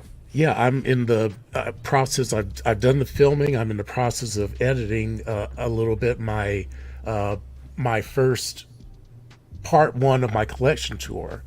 So well, all right. Basically, I have Magic cases, and I have 3 giant ones with 3 shelves, and it took me 45 minutes to cover everything that's in there. So I might just lay it all out there and just let y'all decide. But it's kind of fun. I kind of give a little history and tell about who the characters are, a little bit about their power set, and then I give whether or not they're third party or whatever, and who the manufacturers are in case somebody want to go out and purchase them. So I kind of go into a little bit of detail, and then of course I have my little forgetful moments where I am kind of searching for a name and it's just not coming. So it's going to be a little bit rough, so I'm just going to ask you to deal with me and realize that I will do better. I'm still learning this thing, but yeah, and you never know this from someone who actually started out in college as a mass communications major. So That's awesome, buddy. yeah, but that was over 30 years ago. So Shiny here says, I love that somebody who seems so chill and mature was still susceptible to the urge to create that username. You love to see it. Yeah, did Love you to see ever it. explain the origin of that at any point? SpongeBob Squareballs. Yeah. Yeah, the I was watching Lael's stream, and he had Justin on, and Justin was there was this one guy who, and I'll never forget this name. Oh, I just forgot the name. No, I'm sorry. Here, Jesus. That's amazing. yeah. Oh, yeah. He came on, and I think his name was "Journey to the Center of My Balls," and and Justin, when he read it off, Justin kind of has that accent from Australia, and it just sounded really cool. I said, man, I need to come up with a name and make him say it, and so I came up with, I was tossing out names. I said, hey, it's got to have something that has balls in it. So I said, well, how about a SpongeBob square ball? So I put that in there and made a comment, and then he read it out loud, and Leo cracked up laughing. So at that point, I was kind of stuck with it until Classy Thomas came along. So now I've got two really good names. But you're only the 7,559th person to come up with it. Oh, really? Yeah. That's awesome. Yeah. Oh, man. Yeah. Dyson said the same. Yeah. That's awesome. And I was also in that stream, like Shiny, when he says here, I was there for that stream, almost killed Leal with laughter when Justin read it. And it always feels good. Like, I've been on stream with Leal a couple of times now, and whenever you can make that guy laugh, belly laugh, you feel like $1 million. Same with Dean from Collecting Weekly. That guy, when you get him laughing, you feel so funny, even if you're not. So, love those guys. But Classy Thomas or SpongeBob SquareBalls, thanks for joining, buddy. Make sure, if you guys like today's show and the panel, make sure you subscribe to all my friends here, but especially Thomas here as well. And then, of course, we've got Eddie from Made Media YouTube channel and Collecting Weekly. Sounds like we might see you a little bit more often on Collecting Weekly, Eddie, as well. It seems like you got a little more time to do some streaming, but anything coming up for you that we can look forward to? Yeah, mostly just other channels streaming. That's really all I'm doing on YouTube right now. I will be getting more statues and stuff in the next couple of months, so yeah, I may do a review or two or unboxings or something on my channel, but I'm always thinking of stuff to do on the channel, but right now I'm more focused on other things. So I do want to get stuff going, and I appreciate you guys always mentioning it and everything, and I love the name of it and I love the idea I have for it, but just right now with other things going on, I'm more focused elsewhere. But I do want to get back to it someday. But yeah, if you want to see me, I'm either going to be like, I've enjoyed streaming with Ben on this show, and I've enjoyed being able to come back and see my friends at CW, and Fridays I stream with the guys over at LWO. So yeah, just you can catch me on everybody else's channel for now. Eddie's like the village bicycle, everybody gets a ride. Wow. Yeah, in a good way. In a good way. Yeah, I've had that reputation since the beginning. So, yeah. You love to see it. Love you, buddy. Thanks for joining. Always welcome here, buddy. Anytime. It's always good to have you. So, and then we've got the Vintage Rebellion podcast. Mr. Chris, loved your takes today once again, buddy. Thanks for joining. And I wanted to bring up your actual channel here because this interview that you did with Roger Christian just recently, only 3 days ago, is not getting enough views for how good this interview actually was. Tell us a little bit more about that, and then the channel, buddy, for what we can expect. All right. Well, this podcast has been going on for like 10 years, and I was not a member that whole time. I do the odd piece for them, but I was lucky enough to sit in on this Roger Christian interview, and he's Star Wars royalty, designed the original lightsaber, all the weapons that they're still using to this day. The interior of the Falcon, he's responsible for that too. Like, he impacted the world. He was the art decorator on Alien. I mean, cool. I can't imagine somebody who's had this much influence on our world that I've ever talked to, and I probably won't ever talk to anybody like that again who's had that level of impact. So it was a joy, and check it out if you like Star Wars, Alien, and Life of Brian. Life of Brian. Oh, I didn't even catch that. I haven't had a chance to watch it all the way to the end yet. So that was a great interview, though, guys. So you got to check that out. Go over to Vintage Rebellion's podcast after and subscribe if you haven't already. But definitely watch that interview at the very least. You got a couple really good interviews in there, though, from your team, folks, as well as yourself, buddy. So yep, that's awesome. And also check out Small Talk, which I haven't been fired from yet. on CW. Yeah, no, Small Talk. Yeah, that's always a fun show too. It gets me going though, in the sense of like it makes me realize how many things that I would want to buy that I should really try to avoid. So, and then of course, oh, and apologies, Chris, you're the man. Thanks for coming back, buddy. I appreciate it. Well, hopefully we'll see you again here soon. We've got also Jay from FEEZY's Figures YouTube channel here. He's over 100 subscribers. Jay, have you done your customized URL yet for your thing, for your stream? Yeah, so yeah, I believe I did. Yeah, it should be up there. Yeah, perfect. got that. That's But awesome. Thanks for joining so far. Yeah, man. Tell us what's coming up on the channel. So apparently collecting. That next episode will be in the works. Not sure when. I mentioned this before in other streams, but I kind of treat this as like my hobby, right? So I don't want it to feel like work. So I don't have a recurring day or time that I do it. I kind of go off of what my guest schedule's like, and so I would just say, yeah, just keep an eye on the social medias, on my social media, to see when that comes up. It's kind of like Eddie was mentioning earlier, whenever I have an idea or whenever I'm really passionate about a topic, then I'll get working on it. So but again, it's just balancing this, my other hobbies, and of course being a dad and life and everything else. And so yeah, I would just say just keep an eye out. But thanks again for all those who are supporting and subscribed so far. It's not necessary, but it is appreciated. And Ben, as always, thank you for having me on. Appreciate it, man, and chatting with you and these other panelists here. It's always a pleasure.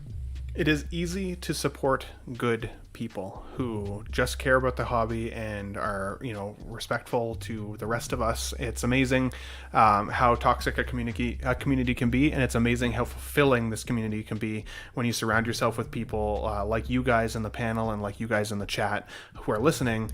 When I say I love you guys, I honestly mean it. You guys bring me warmth every single week. I look forward to hanging out with you guys every single week, just as much as I would friends here in Calgary or family members as well.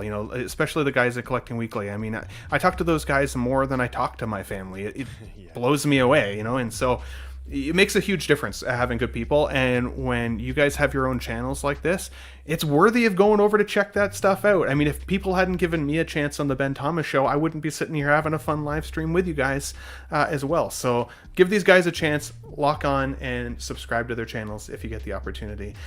Pete, our reoccurring guests from Only Fools and Collecting, a division of Collecting Weekly, our boys over there. What do you got coming up on the channel next, buddy, that we can look forward to? Yeah, well, representing the mothership, Collecting Weekly here, pushing towards 3,000 subscribers now. We've got our big giveaway and stuff for that, so check us out. Yeah, we will be on live this Thursday, episode 96, so another one closer to the 100. Obviously, I'd like to issue an open welcome to any of you guys to join us on episode 100 if you'd like to. We're looking to get as many people on as possible, really. Just have a lot of fun. It could end up being a 4 or 5 hour. I think episode 50 was about 4 hours.